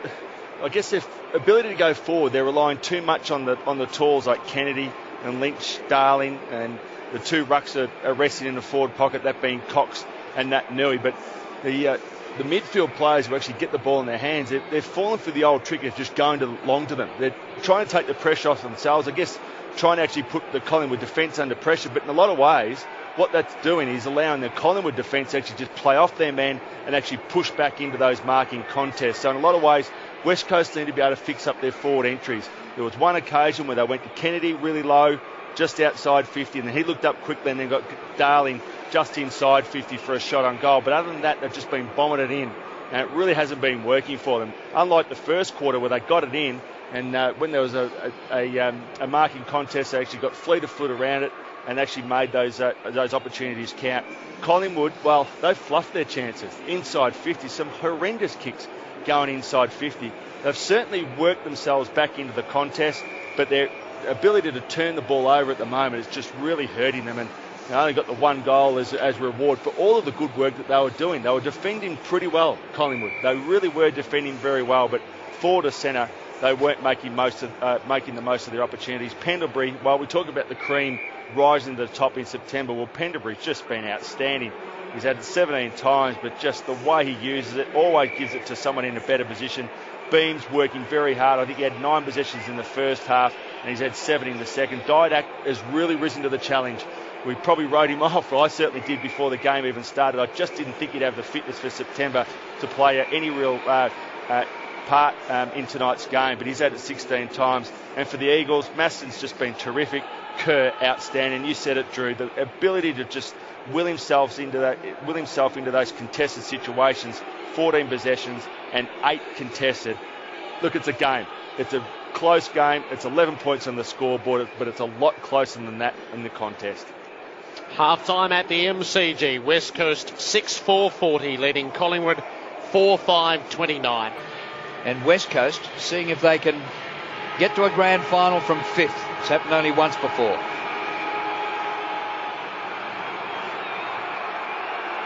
Start of the second half. An 11-point lead to the Eagles. The bounce straight on Nat Nui's head, and he palms it beautifully to Scott Selwood. Hand pass out, and it comes to Gaff. His kick out wide to half-forward flank. Cox had started forward, tries to palm off his opponent. He does so, but the ball is there, up for grabs and down the line. Harry O'Brien with a beautiful little lace-out pass to Sidebottom, who finds Swan on the logo. Swan kicks to half-forward.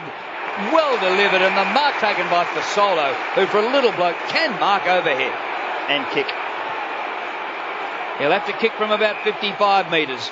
Going to the city end. Oh, he's got Daisy Thomas, who leaves his man and comes out and marks 5 metres in front.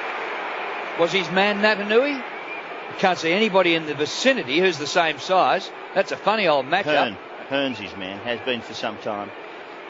He's playing a defensive on Hearn, and Hearn's their real ball mover. Great kick by Fasolo. How good was that? Beautiful kick by Swan. Great kick by Fasolo. Good finish if he finishes this off. This to make it a 5-point game. In the corridor, 30 out. Thomas kicks the goal. Great start for the Pies at the start of the second half. And it's Eagles 6-4-40, Collingwood 5-5-35. Yeah, great start for the Pies, and set up by Harry O'Brien. Really good work down here in the back half. Put his body in line. He's actually much better tonight. This is as good as I've seen. Back to almost his best, Harry. Really doing some good work, and good chip pass inside to Swan. Swan takes it, good clean ball again. Efficiency we talk about all the time, where you be at 60, 70, 80%. That was absolutely perfect. That was 100% all the way through to the end, and Daisy Thomas on the end of it. Good kick by Fasolo. Just hit his kick, and all of a sudden Daisy just led up into a space where there was plenty of room and got hit right on the chest. Great stuff. Eagles by 5 points, bounce back in the middle. Jolly and Nat Nui. Nat Nui knocks it down, but Jolly took possession, worked it off to Pendlebury, found a way through yet again. First and through the second wave, kicks inside the 50 for Solo, couldn't hang on. McKenzie's under pressure, the ball is loose. Thomas is onto it, he gathers, snaps, and puts the Pies in front. Thomas with 2 in 2 minutes. And for the first time since the opening score of the night, the Magpies lead 6-5 to 6-4. Go for it, Drew. Well, listen to the roar for Thomas. 2 goals, bang, bang, and straight to the bench. And listen to the crowd just in general. They've just risen to the occasion. Collingwood needed to come out and just put that mental pressure on the West Coast Eagles. You can't forget they've come over here, believe it or not, almost as favourites. Well, they are a long way from home, and this is a very parochial Collingwood crowd. They're up against it. A real challenge here now for the Eagles players. Can they respond? Bounce back in the middle. Natanui up a mile. Backhands the ball down. There's a whistle on the play. Held when not in possession, Pendlebury, and he'll take the free kick from the bullseye. Pendlebury off the left. On the lead is Cloak. Man in front had a fair grasp of it, but no mark paid to Glass. Yes, it was. Darren Glass for the Eagles. Kelly. Willingham started on the bench, as you mentioned earlier, but he's back out there now. Off to Pendlebury, to Embley. Not a great kick out in front of Darling. And it bounced basically off his boots, skidded over the boundary. So this is up on the southern wing. Magpies leading. Cox gets his fist to it, knocks it down to the front. Scott Selwood had to get out of the Swan tackle. He lost the ball in doing so. Swan's kick goes sideways, not 15. Wellingham took it. He was in a tackle straight away. He released it. Pendlebury is killing them. It kicks up the full forward. Cloak in front. McKenzie made the spoil. Butler's at the drop. Hand passed up to Adam Selwood, out across the face for Glass. Glass gets it outside the 50. On the bounce, ball taken by Schofield. He's caught in a great tackle by Goldsack, who goes in again.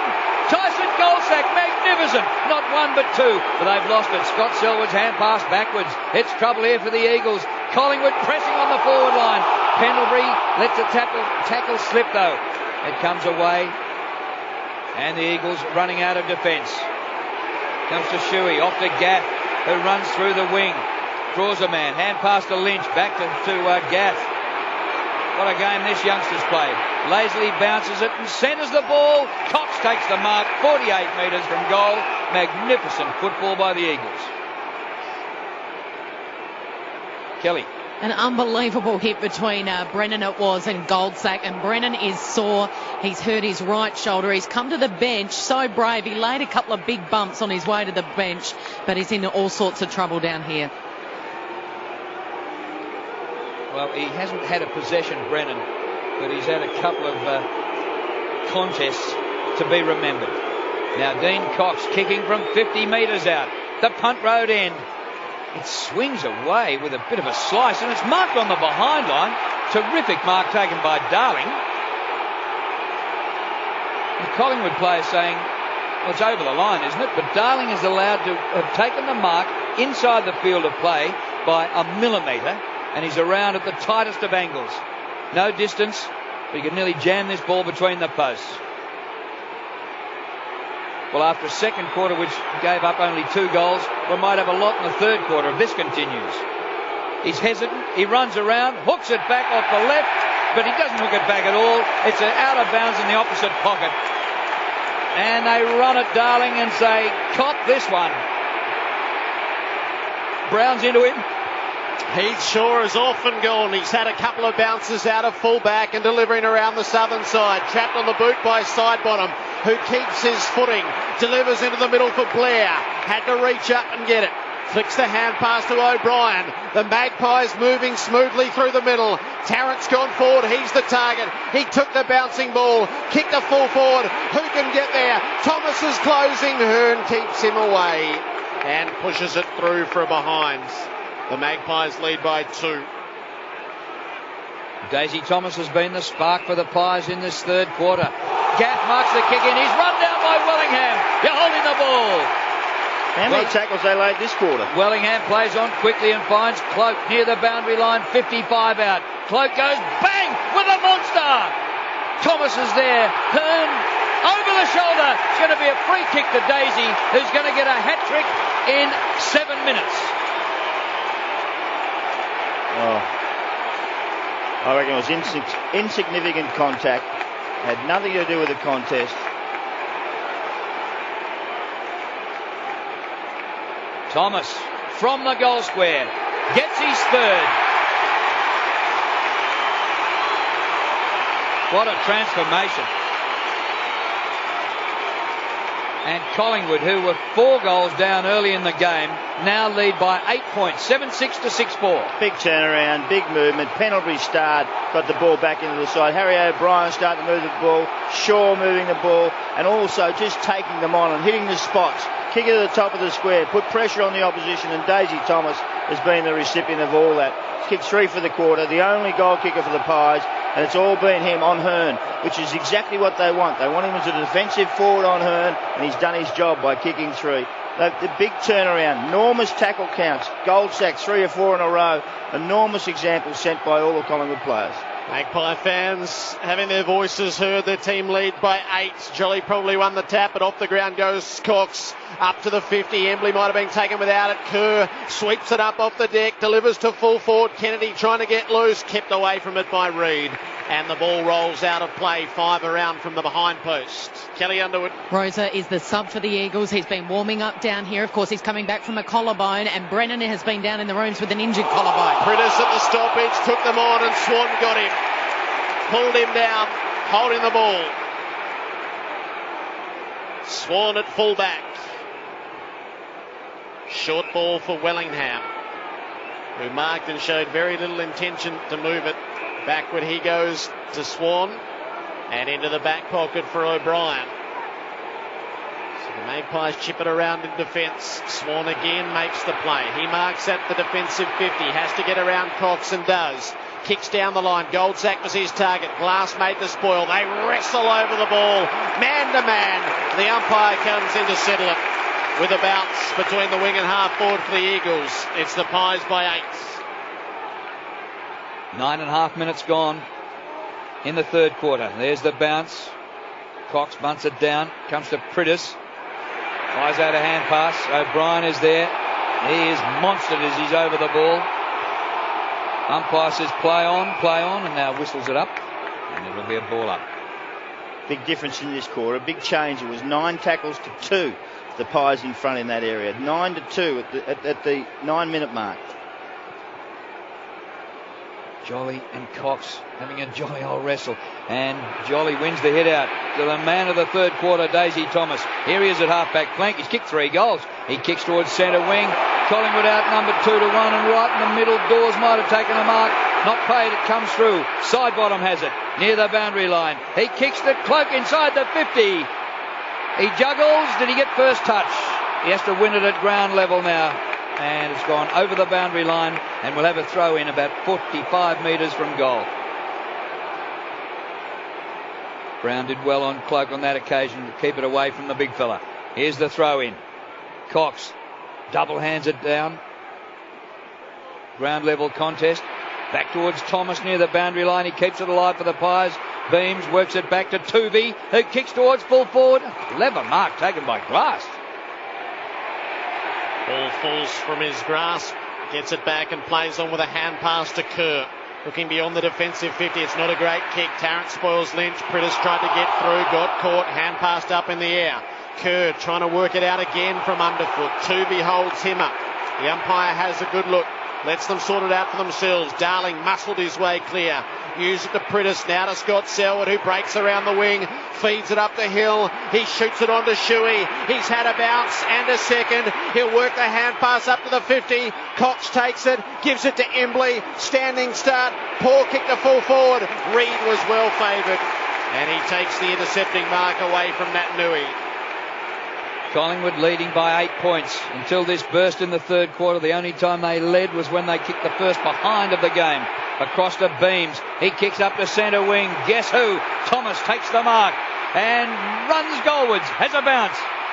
Nearly run down from behind by Selwood. He kicks to centre half forward and Cracker marks. 52 metres from goal. Oh, he runs around the man on the mark. Runs back into him and then snaps from 47. It's away to the left. Just got over the line, through for a minor score. Andrew Cracker. He had a goal on the board in the first quarter, taken off him by the video review, and so that is his first score for the night of behind. 49 plays 40, Collingwood. Schofield to kick in. We've gone 12 and a half minutes of the third term. Schofield plays for himself and delivers long outside the 50. Lynch up into the pack. Kerr stays down and he'll run onto the ball at the back. He dabs down the line for Hill, who's in the wide open spaces. He'll have a bounce and look up toward the 50. McGinnity's making the play. He stands, tried to mark one-handed, couldn't. Pulls it clear of the pack. O'Brien brings him down. Naitanui gets it. He snaps across the face of goal. And it goes skidding out next to the behind post to be thrown in. So they'll all reconvene deep forward. Cox plants himself, wins the tap. Prittis stripped of the ball by Pendlebury. Hand passed in hope, and he did well. He got it out to Sidebottom, who kicks in a hurry close to the boundary, and it bounces over. Purpose served for Collingwood to get it out to half-back, Kelly Underwood. Brennan is going to play on with this injured shoulder. He's been down in the rooms. He's had it treated. He's back out there. Matt Rosa, the sub, has sat back down. John Worsfold must be happy with the way he's going, even though he hasn't had a possession. It comes to Kerr. Throws it on the boot, gets it inside the 50, but the man in defence takes the mark. Reid. How's he go? Oh, a really good game.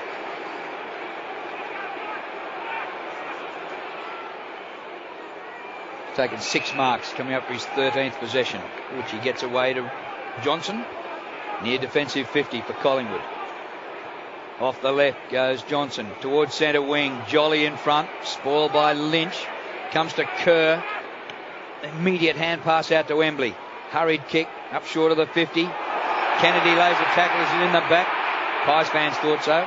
Embley there dispossessed by Wellingham. Comes to Johnson. Hand pass bounces to Cracker, who's taken high on the tackle. And will get a ball. Play on, says the umpire. What are you going to do? Embley ripped him high. Gerard, I have to say it again. It is umpire Schmidt. It is in keeping with his body of work.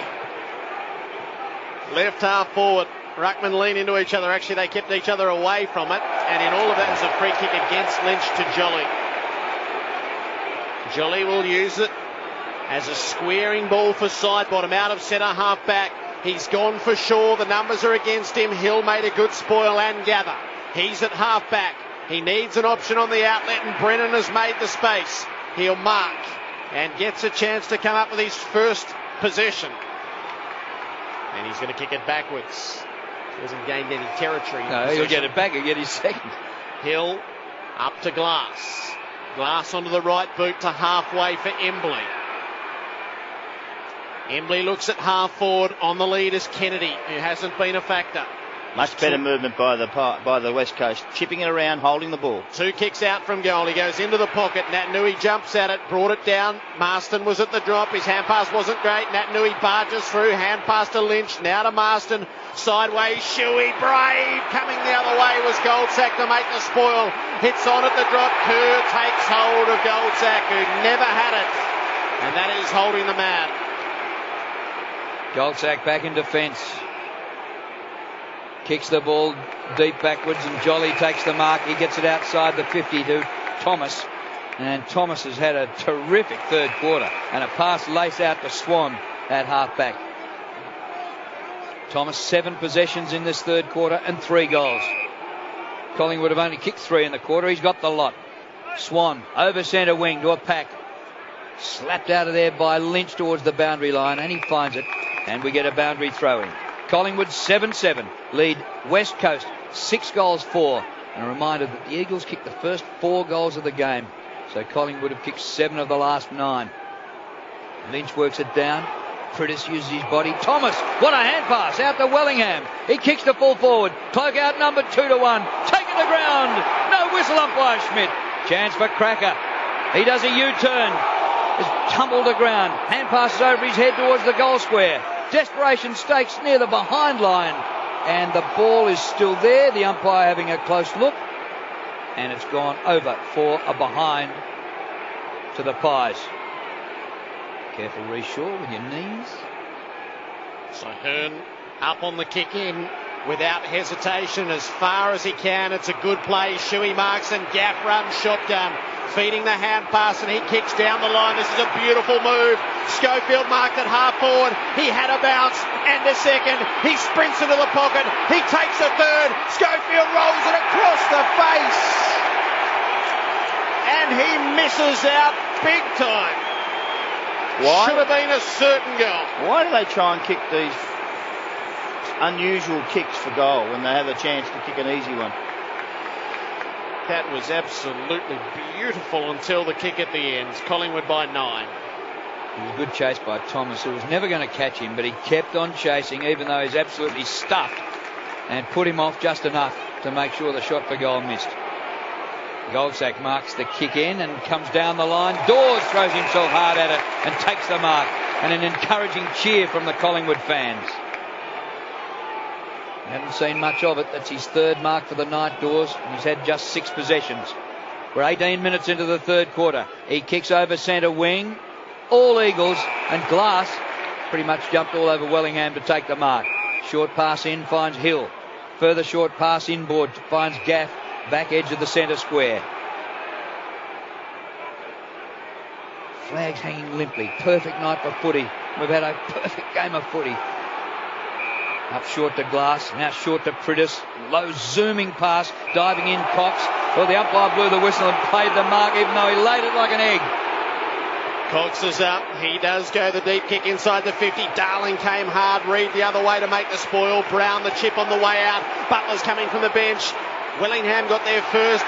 Butler wraps Willingham up with the ball. Willingham's trying to get away. Butler did a great job. He pulled the ball clear. Hand pass to Gaff. Got it onto his boot. But Reed is impenetrable. And he stands against the Eagles again. Oh, his kick going across is not great. Marston should have got a hand on it, and he did it. Pendlebury's able to gather. He's got to stay away from Marston. Get it onto the left boot. He's got support. Brilliant. Pendlebury never panics. He floats the kick up to Goldsack. He must have been some sort of basketballer, Pendles. Played juniors for Australia. All the skills when they're all around him. Unbelievable. Further across the ground it comes to Reed. And he kicks it wide to Shaw, who marks it right half back. And gets on his bike straight away. Has a couple of bounces. Does a big U-turn and then kicks it out towards the wing to Johnson, who marks on the broadcast side. He would love to have played on, but McGinnity got hold of him. Johnson over the top. Pendlebury. What a game. He kicks beautifully to Cloak, who marks overhead, but he's 70 metres from goal.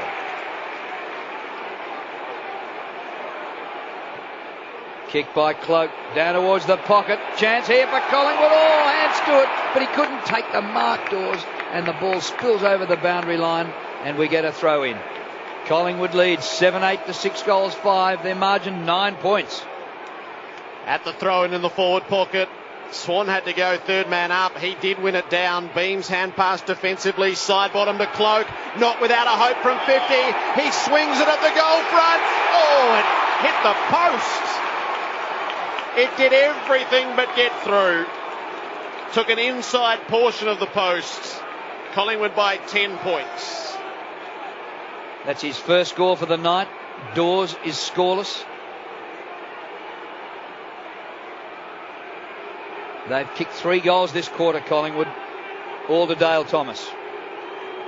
The Eagles have come in short, and Adam Selwood marks, kicks to a pack over half back. Players hit the ground hard. Kerr gathers off the deck, slings out a hand pass, knocked on by Embley. This is terrific. Running onto it is Marston just forward of the wing, but he can't gather. He's under pressure. Blair right on his hammer, and Blair wins the ball. Hand pass back to Pendlebury, who had to go back and fetch it. Pendlebury off the left, kicks up towards centre wing. Didn't quite carry. Comes to Swan, who's quick off the mark. He does look slow, but he must be quick. Gets the hand pass out, and the short pass by Sidebottom, and the mark dropped by Fasolo in the forward pocket, just when it was looking like a terrific build-up for the Pies. And Fasolo rubs his fingers through his hair, saying, "What have I done?" Should have marked it. At the resulting throw-in, comes underfoot. Swan's got a good run at it against the boundary. His hand pass was loose. Prittis down by Fasolo. Kerr gets through to mop up. They all come at him. He tried to feed the hand pass to Embley. He tried to hand pass off an opponent's boot. But the umpires are satisfied that it wasn't out on the floor. Oh no, they want to have a little conference. They're calling the umpire from the next suburb. Here's your mate. No, it's definitely a free kick, Jared. You reckon it's out on the floor? Definitely, yeah. Came off the foot and went straight over the line. Okay, so the umpire guess what? They're going to throw it in. How do you work that out? Tossed in, left forward pocket for Collingwood. Dawes gets his hand to it, beams to Cracker, feeds it out the back to Johnson. Great side step to open it up. He takes the shot at goal. It might come up a metre short. Cloak and McKenzie, they all propel themselves at it. It didn't go over the line. Embley brings it clear for Pritis. Gee, they're holding up pretty well, West Coast. They've been under enormous pressure the whole quarter. They're hanging in there. Absolutely under siege. Kick beyond the defensive 50. They need a relieving mark. Lynch is in front. Spoils are put on though. And it's back out of play. 55 from the Collingwood goal. 23 minutes played, third quarter. And Collingwood lead by 10 points. Eagles led by 9 at quarter time and by 11 at half time. But it's been Collingwood's third quarter. It comes to Pendlebury, is ripped to the ground. He loses it. Gaff gets the hand pass away to Pritis. Pritis' hand pass to Cox, back edge of the centre square. Not a great hand pass by the big fella. It's intercepted here by Beams. Off the ground now by Goldsack with a hand pass back to Didak, who kicks long to full forward. The ball bounces on, gets away from the goal square and goes out of bounds in the forward pocket. But still a dangerous spot for the Eagles' defence. In this quarter, Collingwood have kicked 3 goals for, and the Eagles just 1 behind. After they'd made such a great start to the game, Cox wins the hit out. Goes goalwards for Collingwood. Fasolo snaps and hooks it back too far across the face of goal, and are behind his second score for the night. An 11-point lead to Collingwood.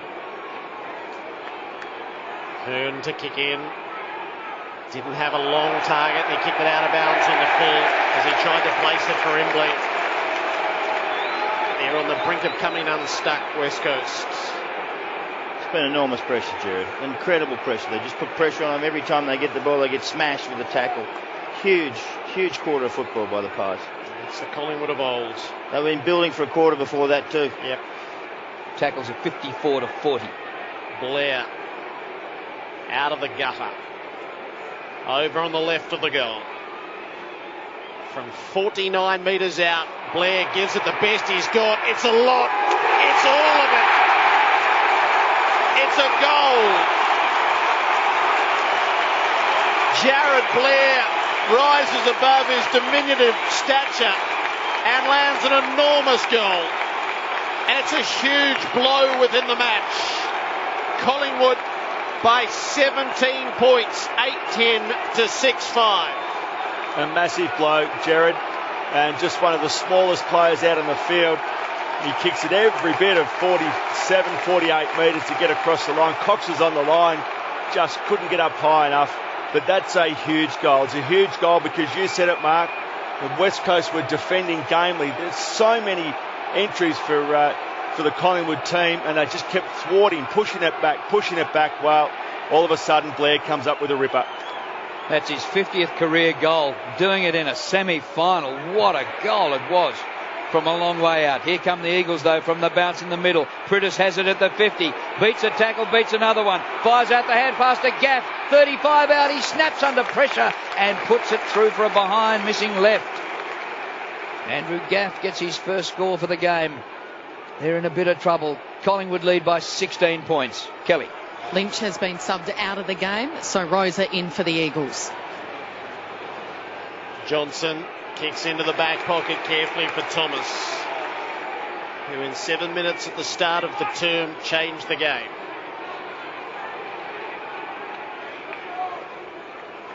Outside the defensive 50 with a long kick. Didn't come to anything. Brennan was grabbed without it. Umpire didn't make the call.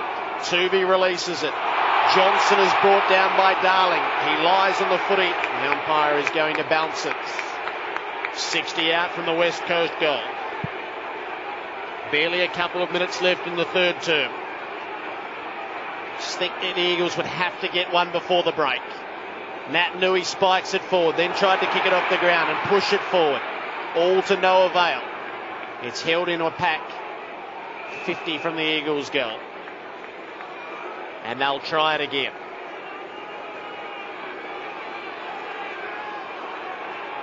Jolly and Nat Nui to contest in the ruck. Shuey and Scott Selwood the defensive side of the pack. Jolly won the tap. Beams came up with the ball, and the Magpies again with a clearing kick around the wing.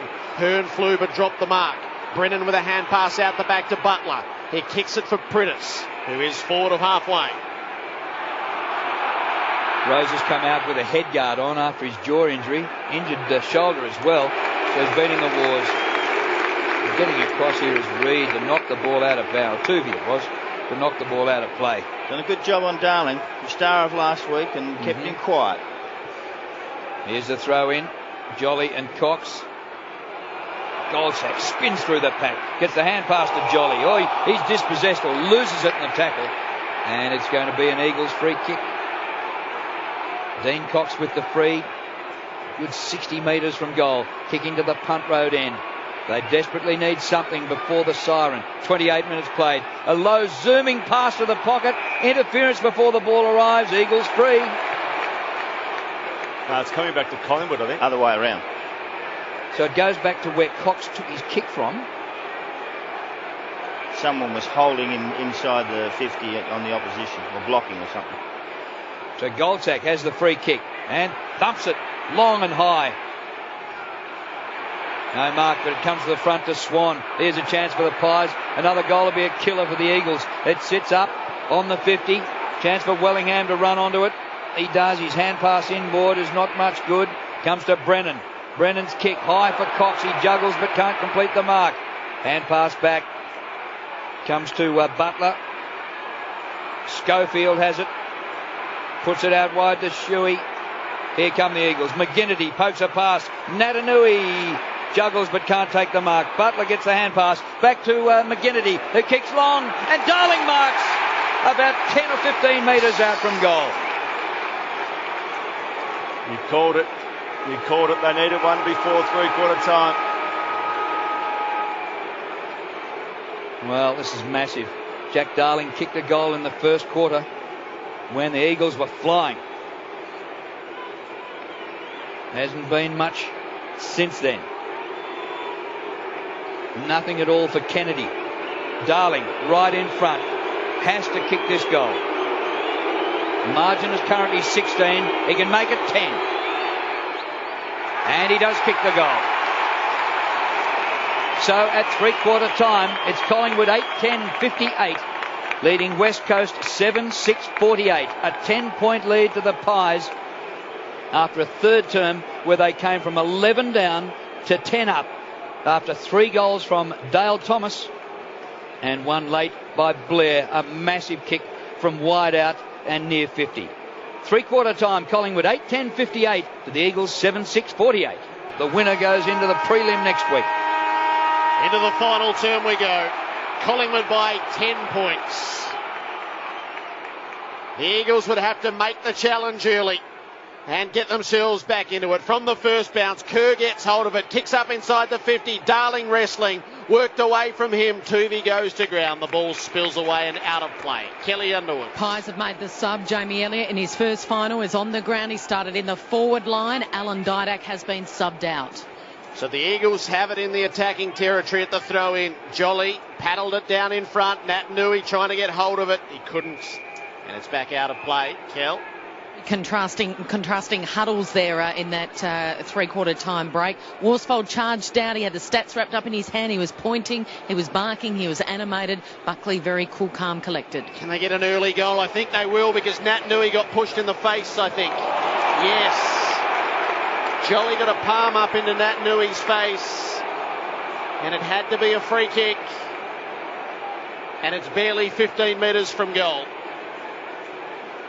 Well, I was about to call just before that, Jared. He's had very little impact on the game, Natanui.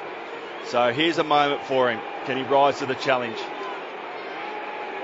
As important as Darling was previously, this is just essential for Natanui.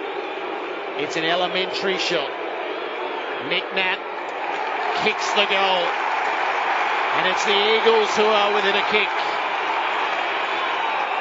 And it's happened in 90 seconds as they try to mount their challenge. 8-10 to 8-6. The last 2 goals they've kicked after the final siren, after the three-quarter time siren, Darling gets his. And now the first goal in the last quarter, it's Nick Natanui. And he hasn't had a big impact at all on tonight's game. He's had very little impact around the ground, even at stoppages. His big body just hasn't played a part. They've been running away from him with quite a lot of ease. Well, there was a moment for him. It was free kick. Free kick was there, but he had to go back with a cool head and kick it. All of a sudden, 4-point ball game. He's taken just one mark and had 9 disposals. That's a poor bounce. Umpire, he should have recalled it. It's knocked forward Collingwood's way. Embley goes in hard for the ball. Crash down he goes. Nat Nui tries to gather at the back edge of the centre square. He goes to ground. He is decked. No whistle for that. Comes to Beams. Little hand pass out the back to Pendlebury. Inside the square. His kick out in front of Cracker, who runs after it. He gets a shocking bounce. Comes back over his head. Brennan is there to get the hand pass away to Glass. And he gets some support. Selwood goes the short pass. Comes to Embley. Hand pass to Kerr. All under pressure, these possessions. Kerr down the line, and he gets the ball to Rosa in the helmet. Dawes is gone. Dawes limps to the boundary line. It's wide open for the Eagles as it's shared between Gaff and Rosa. Rosa the sub, fresh as a daisy, bounces, gets to about 53, kicks it low and right. It straightens up. It's in the goal square. A chance here for the Eagles. Socket away by Shaw for Collingwood, nearly to the 50. Good pick up below his knees. Fantastic by Sidebottom. He kicks up short of centre wing, gathered by Swan. He's darting through the traffic. Swan, his hand pass is a bit too cute. Kerr cuts it off and the Eagles come again. Shuey gives it to McGinnity. Chip up into the pocket and Darling takes the mark against the boundary. Daniel Kerr's had 24 possessions and 17 contested. What a game he's played. Well, this is the exact spot from where Jared Blair goaled in the third term. And now Jack Darling, who is a prodigious kick and a noted goal kicker. He has the chance to return West Coast to the front. From outside the boundary, Darling, full momentum, launches at the goal front. It's across the face. Kennedy! Oh, what a mark! At full stretch in the pack. And having been largely unsighted, it's Josh Kennedy with his first score, and he should put the Eagles in front. Barely 10 metres out. Kennedy stutters in and sneaks it home. First two of the final term go the way of West Coast. It's eerily similar to what's happened last night. The Eagles by 2, 8-10 to 9-6. So 9-6 West Coast, 8-10 Collingwood. Kelly, what's the situation with Dawes? He is in the rooms. He fell awkwardly in the forward 50 and an Eagles player landed across on his right leg and he couldn't put any weight on that right leg. He hobbled to the bench. He pointed to the knee, so I'm not sure if it is entirely a knee injury, but straight down in the rooms, and he's been down there for a few minutes now. Mark of the night to Kennedy. Under pressure. Ripper. Eagles lead by 2 points. The bounce in the middle. Down goes Cox. Selwood bursts his way through. The hand pass comes to Cox through his legs. They fight for it at ground level. Not coming out.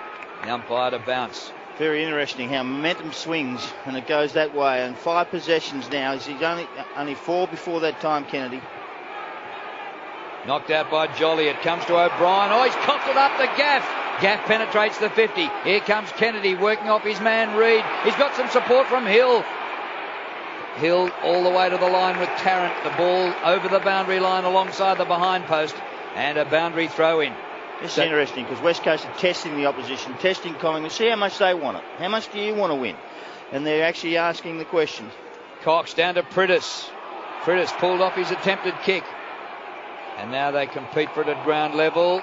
And the umpire will bounce. Well, just like Collingwood burst hard at the Eagles at the start of the third quarter, the Eagles are coming hard at the Pies at the start of the last. They've kicked 2 goals to 0 to lead by 2 points. And pressing hard, Cox gets himself clear, but he knocked it straight down to Beams. Comes up with a clearing kick around the southern wing. Mackenzie spoiled Cloak from behind, but Cloak got hold of the footy and he sends it beyond halfway. Elliott waits underneath. Butler made the spoil. It's about the drop though. Adam Selwood very clean. Hand pass up the line to Embley. Kick no good. Out of bounds on the full as he tried to deliver to Shuey.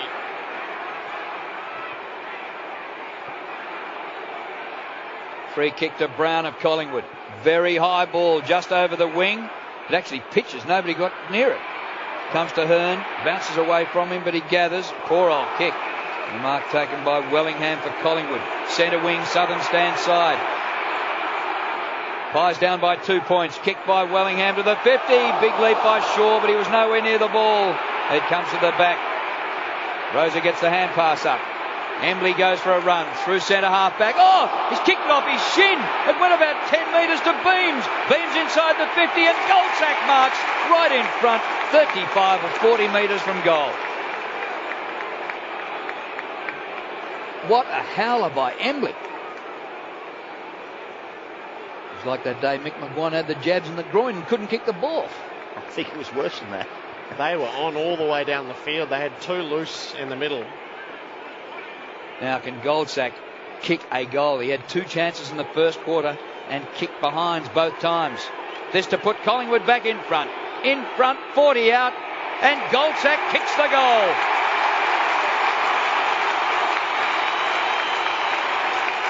What a contest we have here. Tiredness, mistakes, injuries will all come to play, but it's a 4-point lead to Collingwood. 9-10 to 9-6. Well, when Heath Shaw gave that free kick away, you're right, Jared. As soon as Embley got the ball in his hands, you looked upfield and they were out. They were everywhere. All he had to do was get the ball over the top.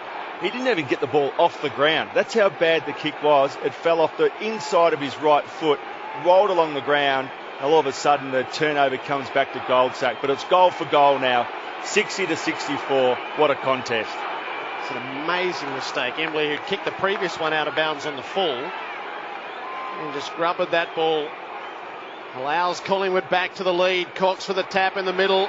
Beams is sharking him well, though. He kicks it up to half forward. They set themselves. Brennan made the spoil. Blair against Shuey. Shuey was stern. He knocked the ball up to Embley, who decided to hand pass, and it was as bad as the kick. Off to Prittis, who had to gather round his laces. Kick in the Darling direction. Ball spills to the back. McKinney against O'Brien. They go to ground. Tuvey keeps his footing. Kicks calmly into the middle. Wellingham marks. And they've got runners free forward of the ball. Elliott takes the mark. He spreads it up to Cracker. Shaw has gone past. Cracker held it up. He kicks inside the 50. Poor kick. Bounces past Cloak and allows the Eagles back in. Glass over to Rosa. Rosa, the sub, kicks it outside the 50, close to the boundary line, and it is seen out by Wellingham and Marston, and we get a throw in. Kelly Underwood. Yeah, Chris Dawes is back out on the boundary. He's got the right knee heavily strapped, just doing some run-throughs. Anthony Rocker went down and spoke to him just in the race. Just a few quiet words to Chris Dawes. Be interesting to know whether he'll be okay next week if Collingwood make it through to the game with Sydney. It comes to Thomas, who throws it on the left boot and kicks it out of bounds so far. It's about 5 rows back. Free kick to Embley in the back pocket for the Eagles. They might get it back. Embley's gone 0 for 3 with his last. He'll just be happy to get it onto the boot, and he does. He clears 40 metres with the kick. Cox flies up. Underfoot it comes. Prittis can't release it. Held in a swift tackle. And he does push it out to the side of the pack, but I can't believe anything would come from this. Be blown up left half forward for Collingwood. Pick a winner, anyone? No one. Silence. Completely uncommitted here. Collingwood by 4 points. It's absorbing stuff. Swan trying to get through. Rosa holds him up. There's no way through there. Try again. Not huge numbers around the ball. Structures are being held at both ends. Jolly pushes it out wide toward the boundary and ultimately over that line. Eagles led by 9 points at quarter time and 11 points at half time. But Collingwood led by 10 at 3/4 time. And now Collingwood lead by just 4. Cox wins the hit out. Shark by Wellingham, who somehow gets boot the ball. How strong was tremendous. That? Elliott dives in, drops the mark. Regathers. He's just outside 50. He centres it. Cracker has it thumped away. It comes to Swan. 48 out. Swan puts it to the goal square. Dangerous for the Eagles' defence. Cracker roves in front. Gets one in the back. No free kick. The umpire's going to ball it up on the point of the goal square. You don't get one this time of the game, Drew. You've got to really earn them then. Andy Cracker gets up with a mouthful of grass. Ball up. A million players around it. Cox wins the hit out. Comes to Prittis. Back to Cox by hand. And he gets them outside the 50. 2 against 2. Brown misses with a punch. Natanui gets after him. Brown gathers to Shaw. Gets a hand pass to Tuvey. It opens up for Collingwood. Johnson, a beautiful pass just inside the 50. Fasolo can't take the mark under pressure. And it comes to ground level and will be a ball up. It is Collingwood 64. Eagles 60. 12 and a half minutes played last quarter.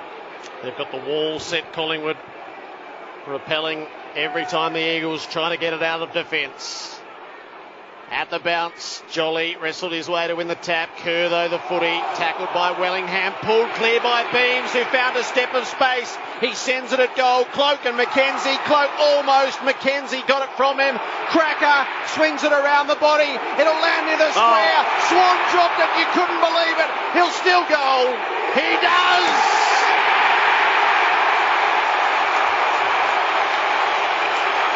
Wouldn't be put off by the first error. He just trundles on. Dane Swan opens the lead back to 10 points. 10-10 to 9-6.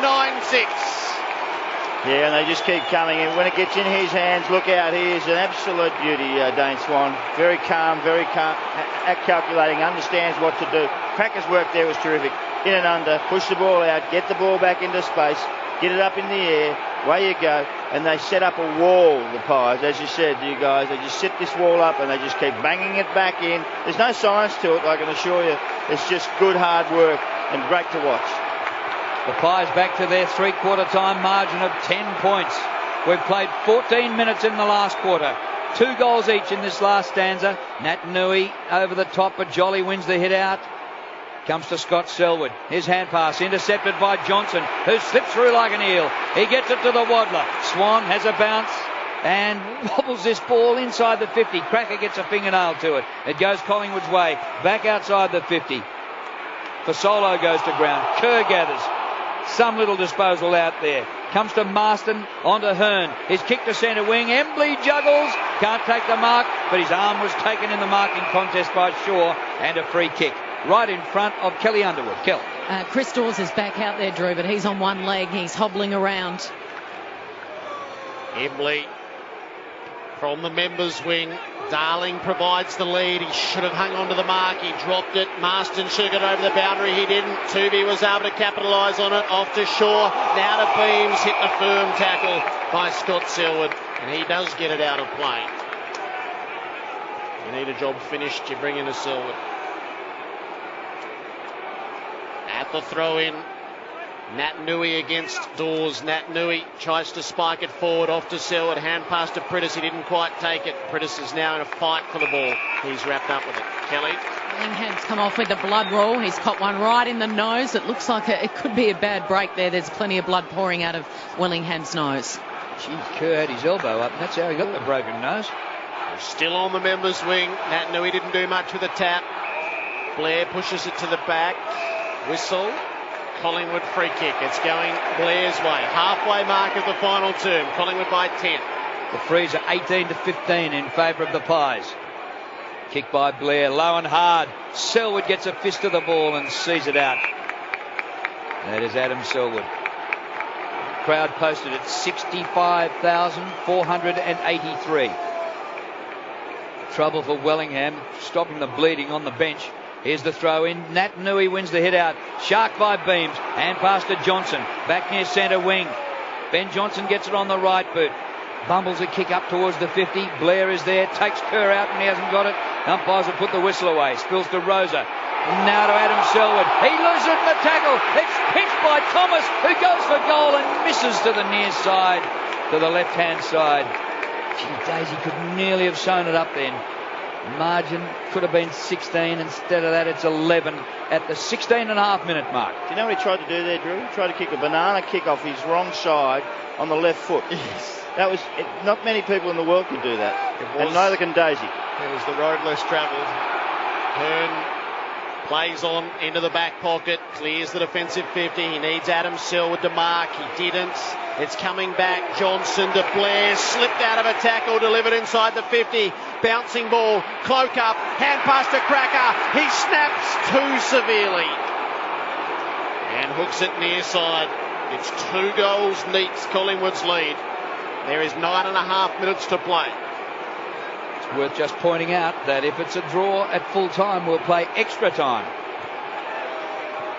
The Eagles need 2 goals. And kicks to himself. And then thumps it long in the direction of Natanui, who wrestles well with Dawes and beats him easily. Takes the mark. Hand pass to Kerr. Kerr kicks down the line with a wobbly old ball. It's a tired old kick. And fortunately it bounces through to Kennedy, who grabs it. The defence has overrun the ball. Kennedy's pass is perfect. Hill. Good contest. It is knocked away from Hill by Brown over the boundary line and a throw in. Had to be very careful not to give away the free kick then. Nathan Brown. Here's the throw in. Cox in front. Fritis works it across. Shuey to Natanui. Ball comes back. Butler, a high ball inside the 50, taken by Pendlebury. He sweeps a hand pass back to Shaw. Buys himself a bit of time. Off to Brown. Brown's hand pass is okay to Johnson. Running defensively, in a bit of trouble. Back to Brown. They're cornered by a really good Eagles forward press here. Oh, Kerr, magnificent. Wins the ball, gets the hand pass. Daisy Thomas chucks himself at it. Picked up by Wellingham. Off to side bottom, a short pass. Kerr took a mark, but it didn't go 15. Mark not paid. He lost it. Side bottom kicks beyond halfway. The Eagles have the numbers here, and a couple of Magpies collide. Elliott went over the top of Cloak, and they're both a little injured. Butler had plenty of time. He used it to Marston. He'll square it into the middle for Cox. Cox will see Brennan as the outrider on the southern side.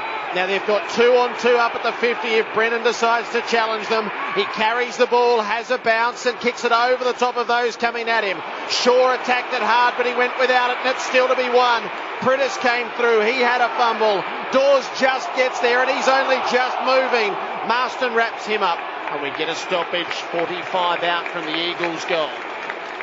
It was moving like a bus with a busted wheel. Yep. That's how well he was going.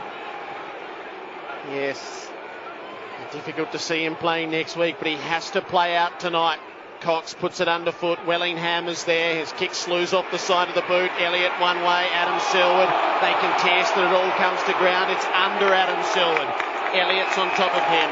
The umpire decides to bounce it right half forward for West Coast. Ripping contest. Been a great tackling game by both sides. They really have tackled cleanly and fair. It's been terrific. 10 goals to 9. Can't have so much fun in such a defensive game. From the bounce, Jolly bursts through, gets it to Wellingham. He spins out of a tackle, finds Beams, gets the hand pass to Johnson. Up he comes to Goldsack, inside the centre square. Goldsack puts it out in front and says, get after that. But I'm not sure the Dawes can even run. He couldn't get there. It's taken for the Eagles in defence by McKenzie. Gets it out towards the centre wing, southern side. Ball towards the boundary line. Collingwood fans wanting a free kick against Gaff, but it'll be a boundary throw-in. It is 72-60, a 12-point lead to Collingwood. 20.5 minutes played last quarter. At the throw-in, Jolly spiked it forward. Shuey is after it, but he's got the fumbles and it gets away from him and goes out of play. Beams says he heard footsteps. And there's a little exchange of forearms. At the throw-in, Cox won front position. Swan, though, came up with the footy. Hand pass to Pendlebury, who really wastes it. He kicks to full forward. Cloak is behind. He got hands to it, but couldn't take the mark. Gathered by Glass. Gave it off to Hearn. Kick out to half-back for Marston. Embley's working hard down the field. Marston ignored him. Adam Selwood was on the break. The kick, he's picked out Pendlebury, who's not paid the mark. Schofield jarred it loose. Scott Selwood gets it up to Schofield. Kick to half forward. Natanui's against a couple. It comes to ground. 4-man pack. They all squabble over it. The ball is between them. It spills out. Kennedy gets it over the boundary. And we can all set up 50 from the Eagles' goal. They're down by 12.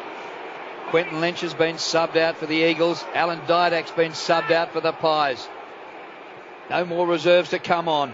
Players tired. At the boundary throw in, Cox wins. It's taken by Darling. A little hand pass away. Hurried kick by Shuey. Inside the 50. Marston runs onto it and crashes through but goes without the ball.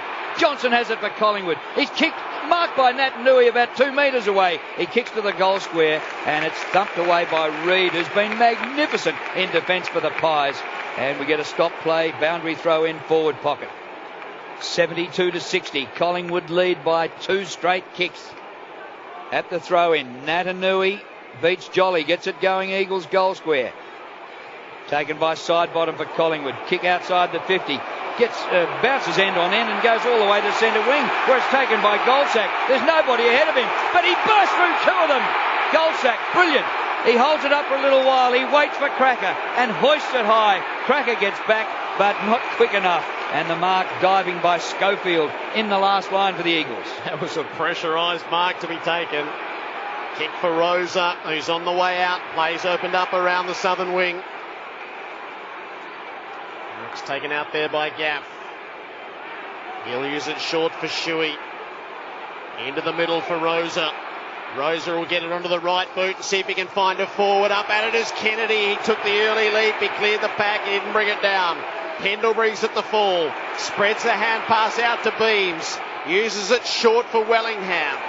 Defensive side of the middle. There's still 5 minutes to play. It's Collingwood by 2 goals. Wellingham committed to the long kick. Goldsack against Schofield, and Schofield beats him handsomely. Well, Collingwood aren't scoring. The Eagles need 2 goals to get a draw and take it into extra time. Embley's kick over the centre of the ground. They scrap at ground level. Kennedy a little hand pass to Hearn, who missed the target. In there is Pendlebury for Collingwood to gather. Hand pass away to side bottom. Scrubby old kick, but it comes to Swan in a bit of space. He holds it up, touches the ball to ground. They don't come at him. The kick by Swan penetrates the 50. Thomas is there, 1 out. He's taken to ground in a magnificent tackle. Crumb's taken by Cracker. He was out, ball was in, and he kicks to the goal square. Goldsack gets there. No, ball was out. Oh, the ball has gone out off Cracker. We're going to get a boundary throw in. Goldsack thought he had a goal to add to his one earlier in the quarter. Here's the throw in, Jerry. Nat Nui reaches up from behind and puts it underfoot. The Eagles have got to be good because a goal will finish it. Swan gets through, hand pass to the goal square. Cloak pushes it clear and out of play. It's where experience counts. Keep the ball inside your 50. Don't let them out easy kicks. Can they come up with the finisher? Jolly knocks it to the back. Side bottom was waiting. He's got it. He's tackled by Scott Selwood. The ball is held to him. The umpire in again. A 3rd stoppage. The pressure mounts with each of them. Grim defence from the Eagles. 1 good kick away for Collingwood.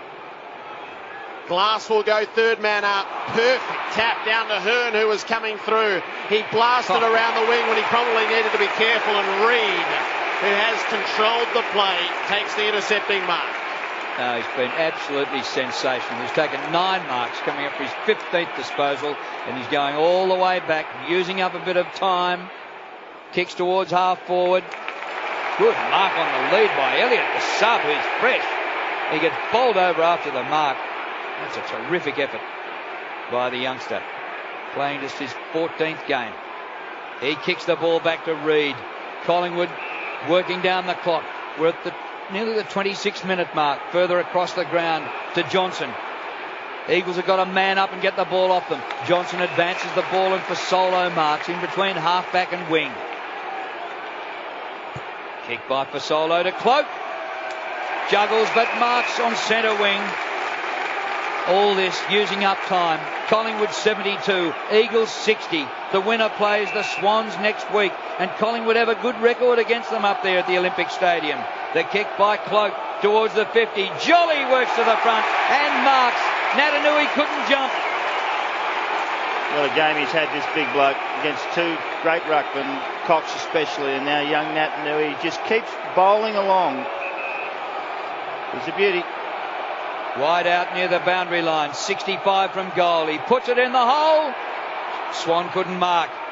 Still here for Collingwood. Another score will win the game. They scrap for it at ground level. It's not coming out. And the umpire, oh, it does come out. Cracker has it. Pulls it in, gets it to Beams. Beams loses in the tackle. Nat Nui has a fumble. And past one man under pressure. Plucked off the deck by Fasolo. He's lost it though on Schofield. Away go the Eagles. Rosa gives it off to McGinnity, but they're kicking to nobody. Shaw goes back with the flight and takes the mark.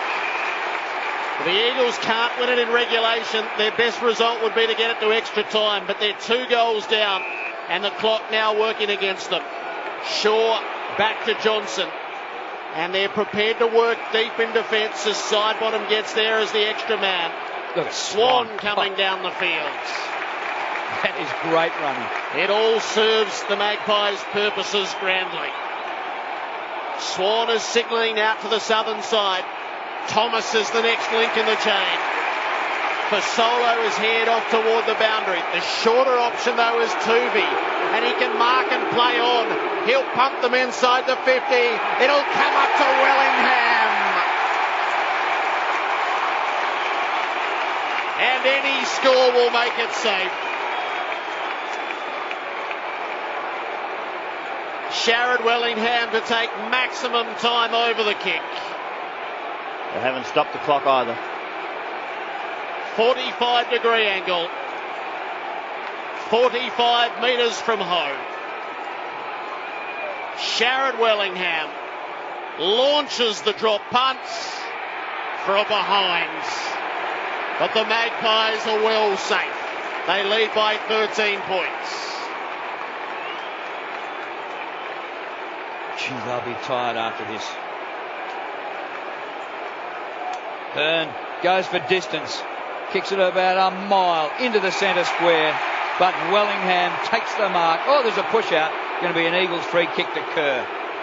Takes it quickly. Up he goes to Rosa. Fires out the hand pass to Schofield. It's too late. The siren. And Collingwood go into the preliminary final. The double chances work for the Pies.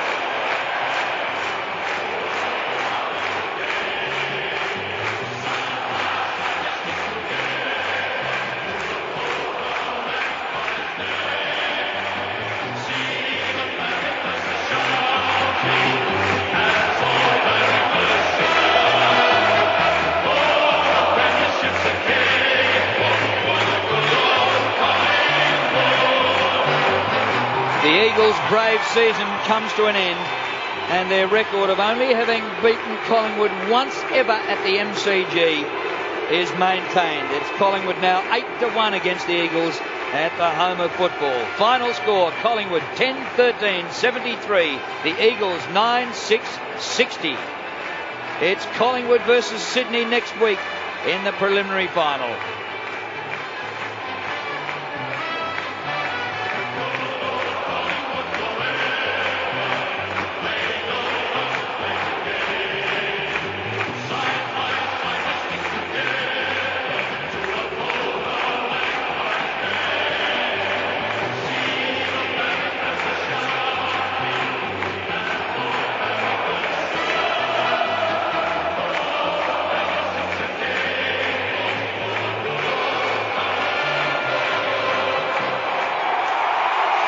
Point victory to the Pies, and a strange similarity for the two West Australian teams this weekend in finals. Collingwood kicked the Eagles kicked the first 4 goals of the game and then were overtaken, just like last night when the Dockers made such a great start against the Crows and were overtaken. They both kicked the first 2 goals of the last term to restore a lead and then got overrun. Last night was 10, tonight was 13. That's spookily similar. That's amazing, isn't it? Wow, what a game. For such a low-scoring game. Fancy 10 goals being the winning score, but you couldn't just take your eyes off it. It was phenomenal. Daisy Thomas kicked 3 goals in 7 minutes at the start of the third quarter. And when you win a game by 13 points, there's the difference right there. Swan kicked 2. They both had quiet first halves, big seconds. Goldsack won, O'Brien won, Blair won, Jolly won. And for West Coast, they needed more, obviously. Darling kicked 2, Hill kicked 2, and the rest in singles to Kerr, Natanui, Kennedy, Cox and McGinnity. Goes to Kerr, Natanui, Kennedy, Cox and McGinnity. So as history is our guide, the top four are again the last four, with Collingwood to play Sydney and Adelaide to play Hawthorn. Mark McClure, your thoughts as the Pies head out to thank their fans? I just love the game. I thought it was fantastic. I really admire what West Coast have done. They've come in there to hang in there. They were under pressure for long periods of that game. For almost, like hours and hours and hours. It just kept coming in. They kept defending, and I really like what they did. Gee, Kerr's a player. Gaff and Shuey and Marsden and Selwood, they're young and they've got plenty of time left. And they'll be a force for the years to come, I can assure you of that. Glass in defence and Schofield and McKenzie just continue to repel the ball out of their defence. And they'll get better. I don't think their big, tall forward line worked at all. They just couldn't get the ball in there. It was a different game today. It was not a long kicking, marking game. I didn't see too many marks inside 50 that we used. And the tall forwards, actually, I think I hurt them in a sense, because they've got something to look forward to for the future. And West Coast, they'll be a very good side. The Pies, well, all questions asked have been answered. Is their defence all over the place? Well, not tonight. They were sensational. Shaw was back to his absolute best, and so was Harry, really. Just really good about how he went back and did all those. So Tuvey, Reid and Shaw. Johnson, I thought Johnson was terrific the way he did it. Tarrant started poorly but really got better as the game got on. Their small forwards set the pattern for the night. They really set the pattern for the night. Tyson Goldsack, Blair, Wellingham was unbelievably good. And what they did was they helped protect the midfield and the defence, and that's what you need to do. Pendlebury, unbelievable. Swan, sensational. And that little cameo from Daisy Thomas for the 10-minute marker in the third quarter was terrific. They're on their way. Are they tired? Yes. Are they excited? Absolutely. And they'll look forward to next week. Let's savour it with Kelly Underwood in the Collingwood rooms. And as they make their way down here, Jared, there's a welcome party, the captain and the coach. An outpouring of emotion here. Nathan Buckley looks like the weight of the world is off his shoulders. A handshake for every single player as they made their way in. Some hugs, some high fives, and a tight little circle. Here they go.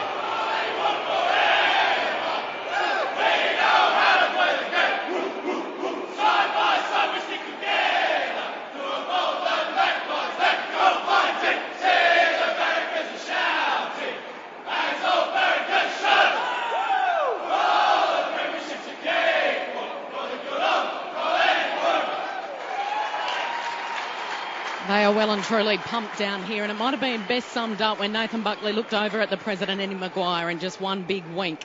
He certainly enjoyed that. So they're just breaking and they're moving into the players' meeting room. So I'll get back to you when we're going to have a chat to a player. Collingwood by 13 points over West Coast. Well, in a lot of ways, it was a disappointing end for West Coast. As much as they actually continued to have the effort over the remaining three quarters.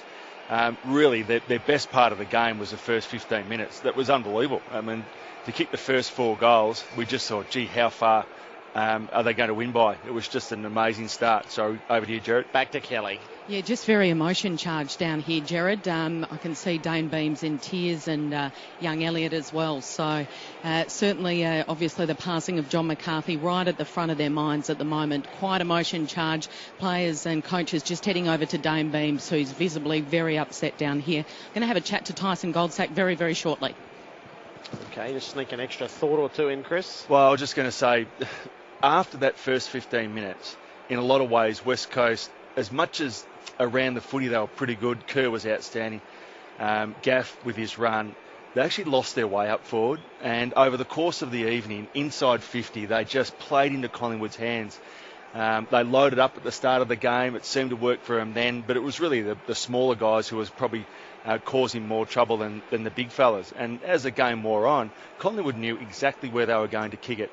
They kicked 5 goals after that first 15 minutes of play for the remainder of the game. So in a lot of ways, they didn't play to their strengths very well at all. And I'm sure that John Worsfold and the coaching staff were pleading for them to kick it a little bit shorter. But under pressure, what happens? Under pressure is you go back to what's somewhat an easy kick, which is at the top of the square, or to a big fella down the line. And it just didn't work for them. And what Collingwood did for all the things that West Coast allowed them not to kick that winning score, what Collingwood did, they just had their big guns play sublime football. Beams was very, very good. Swan was very good. Sidebottom had his moments, and Pendlebury played beautiful finals football. The game slowed down for him when it was getting too fast for others. The game slowed down for him, and he just made it look very, very easy. Big win for Collingwood, and no doubt, obviously, what Collingwood is saying down in the rooms, as much as they're pretty distraught with the John McCarthy situation, I reckon there's a pretty relieved coach down there. He would have had the weight of the world on his shoulders tonight, and he comes out with a win. Gee, they fought hard, didn't they? They did. They fought hard with undermanned, or not undermanned, they weren't undermanned at all, but lacked skill. Their skill was poor at times, but they just kept punching on, kept punching until the final siren. So I thought that was a terrific win. Terrific win. Can they get better? I think they can. And 7 minutes at the start of the third quarter, that man, Dale Thomas, who hasn't had much of a year as far as the Collingwood faithful and the standards he probably set for himself, and the coach has intimated that he hasn't had a great season. Well, that's 7 minutes. In fact, his whole third quarter was very good, but he blasted the game open in that 7 minute period. He had a third quarter like that against Adelaide, over in Adelaide earlier in the season, and it looked as though he must have got a rev up at half time, and he came out and he was a different player because he was pretty average in the first half, but he's pretty much won the game in 7 minutes. It's a very good win. Collingwood by 13 points over West Coast, 10-13 to 9-6. So time's our ally here. We'll leave the West Coast sort of picking a part of their season to come. I suppose the immediate issues are Didak found his way back to form. He was subbed out at three-quarter time, and he was sore, but okay. Dawes is going to be the issue. He was strapped up and put back out there so that they had their rotation, but he couldn't get across the ground. I noticed Buckley talking a long time to Didak at three-quarter time, and I wasn't sure that he was going to be subbed out. It looked to me like he was giving him a confidence boost and a bit of a rev up to keep going. Next minute we find he's been subbed out. But his communication to his player was terrific then, I reckon. Could have been just simply along the lines of how good he'd actually played up until three-quarter time, but they probably knew as a fitness level. I mean, we discussed how poor his preparation going into September's probably been. He's been played at that sub-type player. They haven't been overly happy with his fitness over the course of this year. They probably had it in their mind that he was going to be the one, provided he could actually get out there and have a super three-quarters for them. He was probably going to be the unfortunate one to come off. But that doesn't mean that he didn't play his part. He's played a huge part in that three-quarters. I wouldn't be surprised if that was what Buckley was trying to say. Hey, if we get through a lot of the work you've done a very good job for us. Just get yourself ready for next week. Oh, well, he's left himself still in the frame, Bucks, to win a premiership in his first year, like Chris Scott did last year. And, boy, if he does, his stocks will rise remarkably, even further than they are already. He was always going to be the story of the year, Drew. Win, lose or draw. He has been most of the year, and he continue on now. And they've got a good record against the Swans up at the Olympic Stadium. They'll be rubbing their hands together, even though they'll be sore.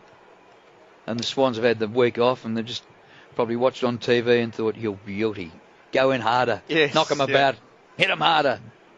And they go on a 6-day break because of the way that the grounds have fallen. So Sydney hosts Friday night. So, I mean, apart from having a nemesis or a bogey team against them, I guess they would have sat there and been well served by what happened. John Longmire was here tonight. He'll fly back with a broad grin, I'd say. I wouldn't also discount the fact that if Dawes doesn't play, and when I said before tonight's game, that if Dawes actually played just off the bench as a second ruckman, it does actually open up the forward line. I wouldn't be surprised if next week that Thomas and those types of guys actually line up inside 50. Because you look at the Sydney defence and they rely so heavily on guys like Teddy Richards and Grundy and Lewis Robert Thompson if he has to play back there. But it is an unusual setup when you've just got one big one and a lot of talented, smaller marking type players. You can have small players around there, but Thomas marks, Fasolo marks, Pendlebury can go down there and mark. And it does actually shape up as a different type of forward line. I wouldn't be disappointed if I was a Collingwood supporter going without doors, because Sydney will have to structure up differently than what they've been used to for the whole of this season. Does Grundy come back this week? Yep. He only got a week, that's right. He did too. And what was Dawes? A bus with one wheel missing. Well, he looked like it. He was moving pretty slowly, wasn't it? You know, one of those buses in Karachi that they just toddle along on the side of the road and they've got 400 people hanging off them? Oh, I haven't seen the Karachi ones. I've seen the Delhi ones. Actually, he looked very sore coming off. I can't believe they put him back on. I suppose they were just out of juice. Didn't have any players. Yeah, you have to. Yeah, I understand that. But there's no good rotating someone who can't run. And he just couldn't run. No, there's that ball that went in his direction and he had the play at, but there was no covering the ground. No. Yeah. So there you go. Collingwood by 13 points over West Coast. The Eagles led at quarter time by 9 and by half time at 11. It was 4-1 in the third term. So Collingwood by 10 at three-quarter time and 13 at the close. 2 goals each in that final term. The Eagles kicking the first two to lead by 2 points, and then Collingwood responded with the next two. We'll just bid farewell to our news radio audience here. Let me tell you, in the NRL, it finished the Rabbitohs 38, defeated the Canberra Raiders 16. So South Sydney go on.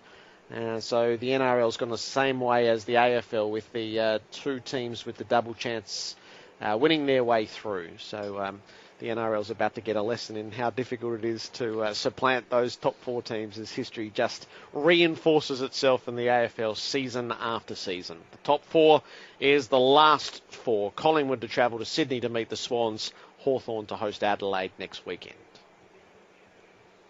Half an hour to go here to go through all of this. We'll head back into the Collingwood rooms with Kel shortly.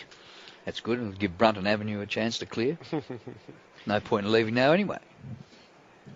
So I think we're quite close to Collingwood. We won't start the Eagles conversation until we've heard from Kelly there. The players who found their way back to form, and this is probably the most significant part of tonight, Mark, is, you know, after 10 weeks of being relatively underwhelming, this was old school Collingwood. Maybe a Collingwood that we haven't seen very often under Nathan Buckley at all. No, we haven't. Gerard, you're dead right. And actually even worse, over the last sort of 6 weeks, I thought they'd tapered even further. But the players who found some form, Harry O'Brien for mine was, whether or not he'd been spoken to by coaches or whatever, he would have been for sure. They've all been disappointed in their performance, some of them, and all of a sudden you bounce back. You find out about the character, about people, all of a sudden he's sure. Way you go. Kel. Yes, Tyson Goldsack's been good enough to join us. Tyson, congratulations. You're into your 4th straight prelim, but, gee, you were made to work to the very end. Yeah, it was a very tough game tonight. They always want to come, and I guess they had the 6-day break and we had the 8, so we had that in our back pocket, and it worked out all right for us. And personally, congratulations on a great game. 2 telling moments for you. You're involved in that big hit involving Brennan. How's the shoulder? And then you booted a lovely set shot in that last quarter. And so what did that feel like? Yeah, it was good the hit felt good. That's finals footy, and then, the set shot, I missed it too early, so just had to try and put it through the middle. So it worked out all right. It was good. And just before I throw you upstairs, I wanted to ask you, such an emotion-charged victory. A couple of the boys, Dane Beams and a few of them were visibly upset, crying openly after the theme song. How difficult was it to sort of bottle that emotion in light of John McCarthy's tragic death? It was tough. I mean, the start of the week, probably more so, just coming to terms with the fact that it actually happened. And then the fact today, I guess it was more so that we're just, as a team, we all wearing the same jumper, and you kind of honour J-Mac in the fact that he wore the jumper for 4 years, and you go out there and you try and do it for him, but you do it for your teammates more so, and you just have him in the back of your mind, and you want to do the best for him. So. Mark McClure, Chris Grant, some questions for Tyson Goldsack. Tyson, congratulations, magnificent win, but your work up forward I thought was special. 8 tackles, sensational stuff, and your harassment work was just terrific. Yeah, thanks guys. I mean, it's probably the last few weeks it dropped off a bit. Had that ankle, which is kind of a bit niggly, but it felt good tonight, and the fact I could put in some pressure, that's probably what I'm up there to do. So I was glad I could put the pressure on and try and turn the ball over as much as possible. Your defence was superb, back to their absolute best, and they haven't been there before. No, they were unbelievable. I mean, the fact they took 4 tolls in was going to stretch us a little bit, but we knew that we can go one-on-one with them, and we got players that have played good roles on them before. So the fact that they could stand up tonight of all nights was a real credit to them. Tyson, what must be a great confidence booster for you as a team? They kicked the first 4 goals, and you've restricted them to 5 for the remainder of the game. So effectively, after the 10-minute mark, They've only kicked 5 for the remainder of the game. That must in itself be a great confidence booster for you. Yeah, it was. I mean, we usually start well, so the fact that they got on top of us early was put us on the back foot a little bit. We still had scoring shots, but just couldn't convert. Thanks to yours truly, so I'll have to work on that midweek. Stay away from Trav, I guess. But no, the fact that we could then lock them down and the backs do their job, and we try and kick the goals up forward, and it worked out all right for us. And a few of the players in the team who've had sort of strange seasons, I guess. Alan Didak being one of them. He's returned to form today. I know that he got subbed out at three-quarter time, but his first 3 quarters just contributed so much. Yeah, just his touch around the half-forward line. I mean, he gets the ball and just hit up plays in that little window where you like to have it. So he's such a classy player, and he's been subbed for the last, I think, 3 games and not playing full games. So the fact that he could come out and play 3 quarters of a really good footy that holds him in good stead for next week, and hopefully he can put a full game together. And ANZ Stadium or Olympic Park holds no fears for you? No, it's treated us well over the last few years, so we play well, we travel well, so the boys will just regroup, get up there and get the job done, hopefully. Tice, you all got together at the end in a little circle just at centre-half forward there. Can you tell us what was going on there? Yeah, that was just more so just to say that was our brand of footy that we played. So if we can do that next week, hopefully the same result will happen. So we know what to do, and it's just the fact that we went out there and done it tonight, and just to keep it in the back of our minds that it actually works, our game plan works, and we'll stick to it. Prior to this season, 7 goals in 67 games, and you've kicked 23 this season. How did it come about? Did Bucks put it on you? What did he say? The goals are a bonus, just tackle on the forward line? Yeah, pretty much it was. I mean, went up there as a defensive forward, and to play more of a lockdown role, and then just happened to find the ball a couple of times, and it went from there, I guess. But yeah, probably my number one role is to try and not so much lock down players now, but just to put that pressure on, and like I said, trying to lay the tackles in and try and turn the ball over. So that if the goals come, I'm happy to take them. That's sure, no doubt about that. But more so the tackling and the defensive pressure. We'll have to go down as a masterstroke by the coach in his first year. Yeah, no, he's done very well. Well, it was meant to be a wing role, kind of earmarked me in the pre-season for a wing, and then I think we were short on forwards one week, so we just threw him down forward and then worked out all right for him. But yeah, I'm happy to play wherever, as long as I'm playing games. Another masterstroke has got to be getting Andy Cracker back after his knee injury. We thought he had a goal in the first quarter. Yeah, so did I. I thought I almost had a goal assist there, but no, it was turned over and went through for a behind. But yeah, the fact that he's come back, it's a massive credit to him. I mean, him and Brent McCaffrey was back as well playing footy, so just can't squeeze into the side. But yeah, they done an amazing job to get back, and our rehab team at the club's been unbelievable, so it's great.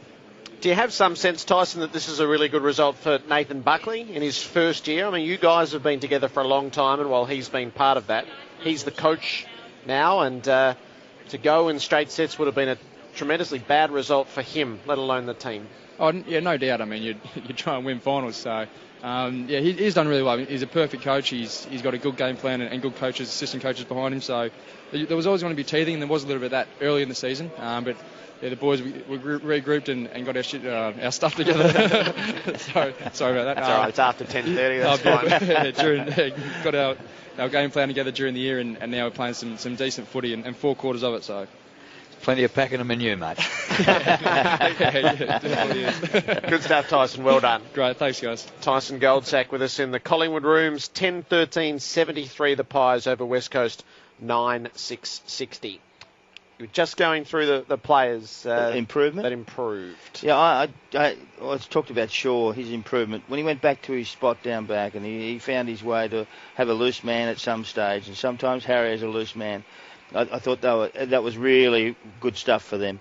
The improvement, Tyson Goldsack, how much has he improved as a player? He's found his spot. He's quick, he's tough, he runs hard. His tackles, eight tackles, but his pressure action would be huge and around the ground, hitting people and getting in the way and doing all those things. He could have kicked 3 goals easy tonight. He got 1. Would have been a huge return for him.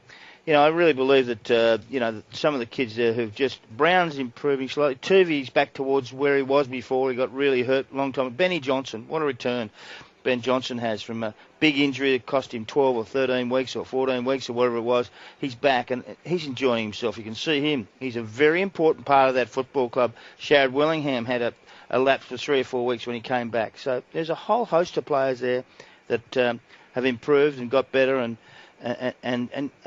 but the most important thing is that they've become a better team now than they were in the last 5 or 6 weeks. How new in the game is the defensive forward role? New? Has that been going on forever? Back in the 70s? Didn't forwards used to have to kick goals? Did they have to lay a lot of tackles?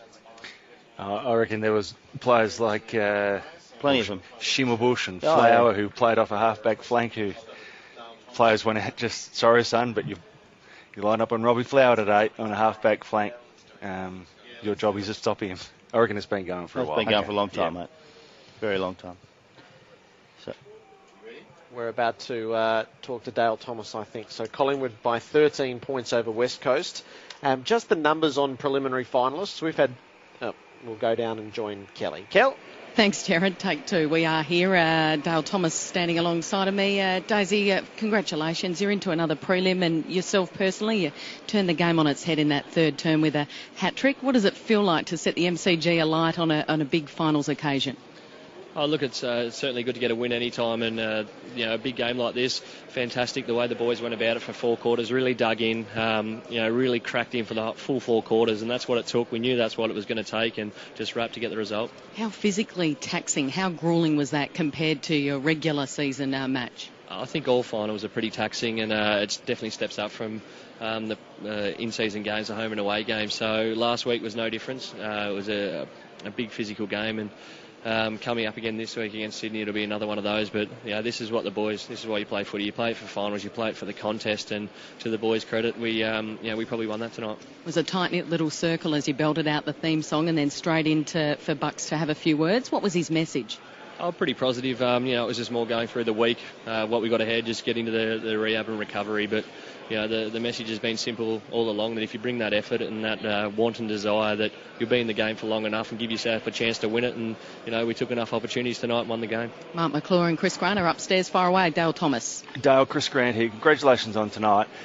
I just wanted to ask specifically, how did you feel at that 10-minute mark of the first quarter, where they got the jump on you? And as Tyson Goldsack has alluded to us, you feel like you've always yourselves been a good starting team, but when a side like that gets a jump on you, how did you feel and how did you tackle it? Yeah, well, personally, I think you just got to try, and you're not going to get all the goals back in 5 minutes. You've just got to wrestle it back, and for us, it was just about getting the scoreboard respectable back at quarter time, so we weren't blown out of the water. So I think we did that. We weren't, we didn't just swing the momentum in one instance. We just chipped away. And we knew it wasn't going to just happen, but that belief, I think that's throughout the whole group, that if we can hang around and bring that intensity at the contest, we'll be there at a time to give ourselves a chance to win it. And what about you personally? Did you say anything quietly to yourself at half time and to come out and play a third quarter like that? No, I didn't do anything overly different. I was just lucky enough to sneak forward a couple of times and get on the end of a few, so nice to contribute. I had a stinker last week. I think that's been pretty well documented, I think. It's nice to get out there and contribute for the team. That's, I think, in the last sort of 8 to 10 weeks, that's the best team game you've put together, I reckon, as a football club.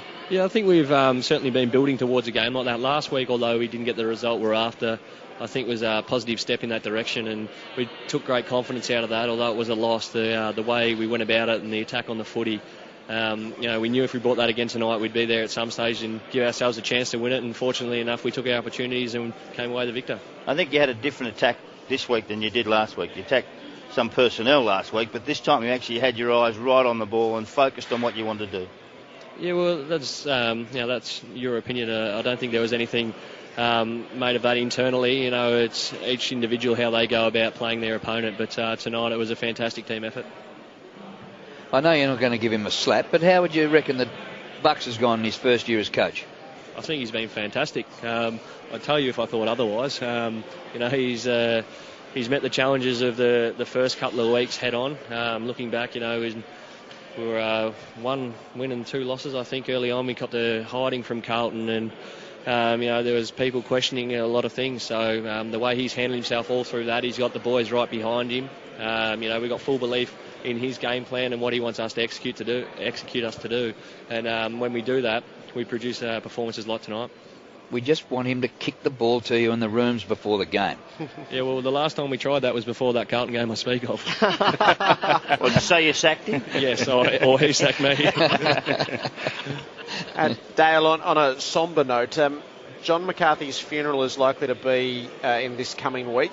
How will that fit in with footy commitments? Yeah, that's Thursday. All the boys will be down there to pay their respects to John and his family, and he's a fantastic young bloke who was an integral part of this footy club for some years. So we'll certainly get down there and get around each other again and work that into the week somehow. This week puts it all into perspective. There's a lot of things bigger than football in this world.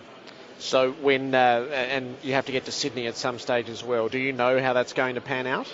No, I'm not overly sure. Okay. Dale, well done. Well done. It was a really meaningful night for the club.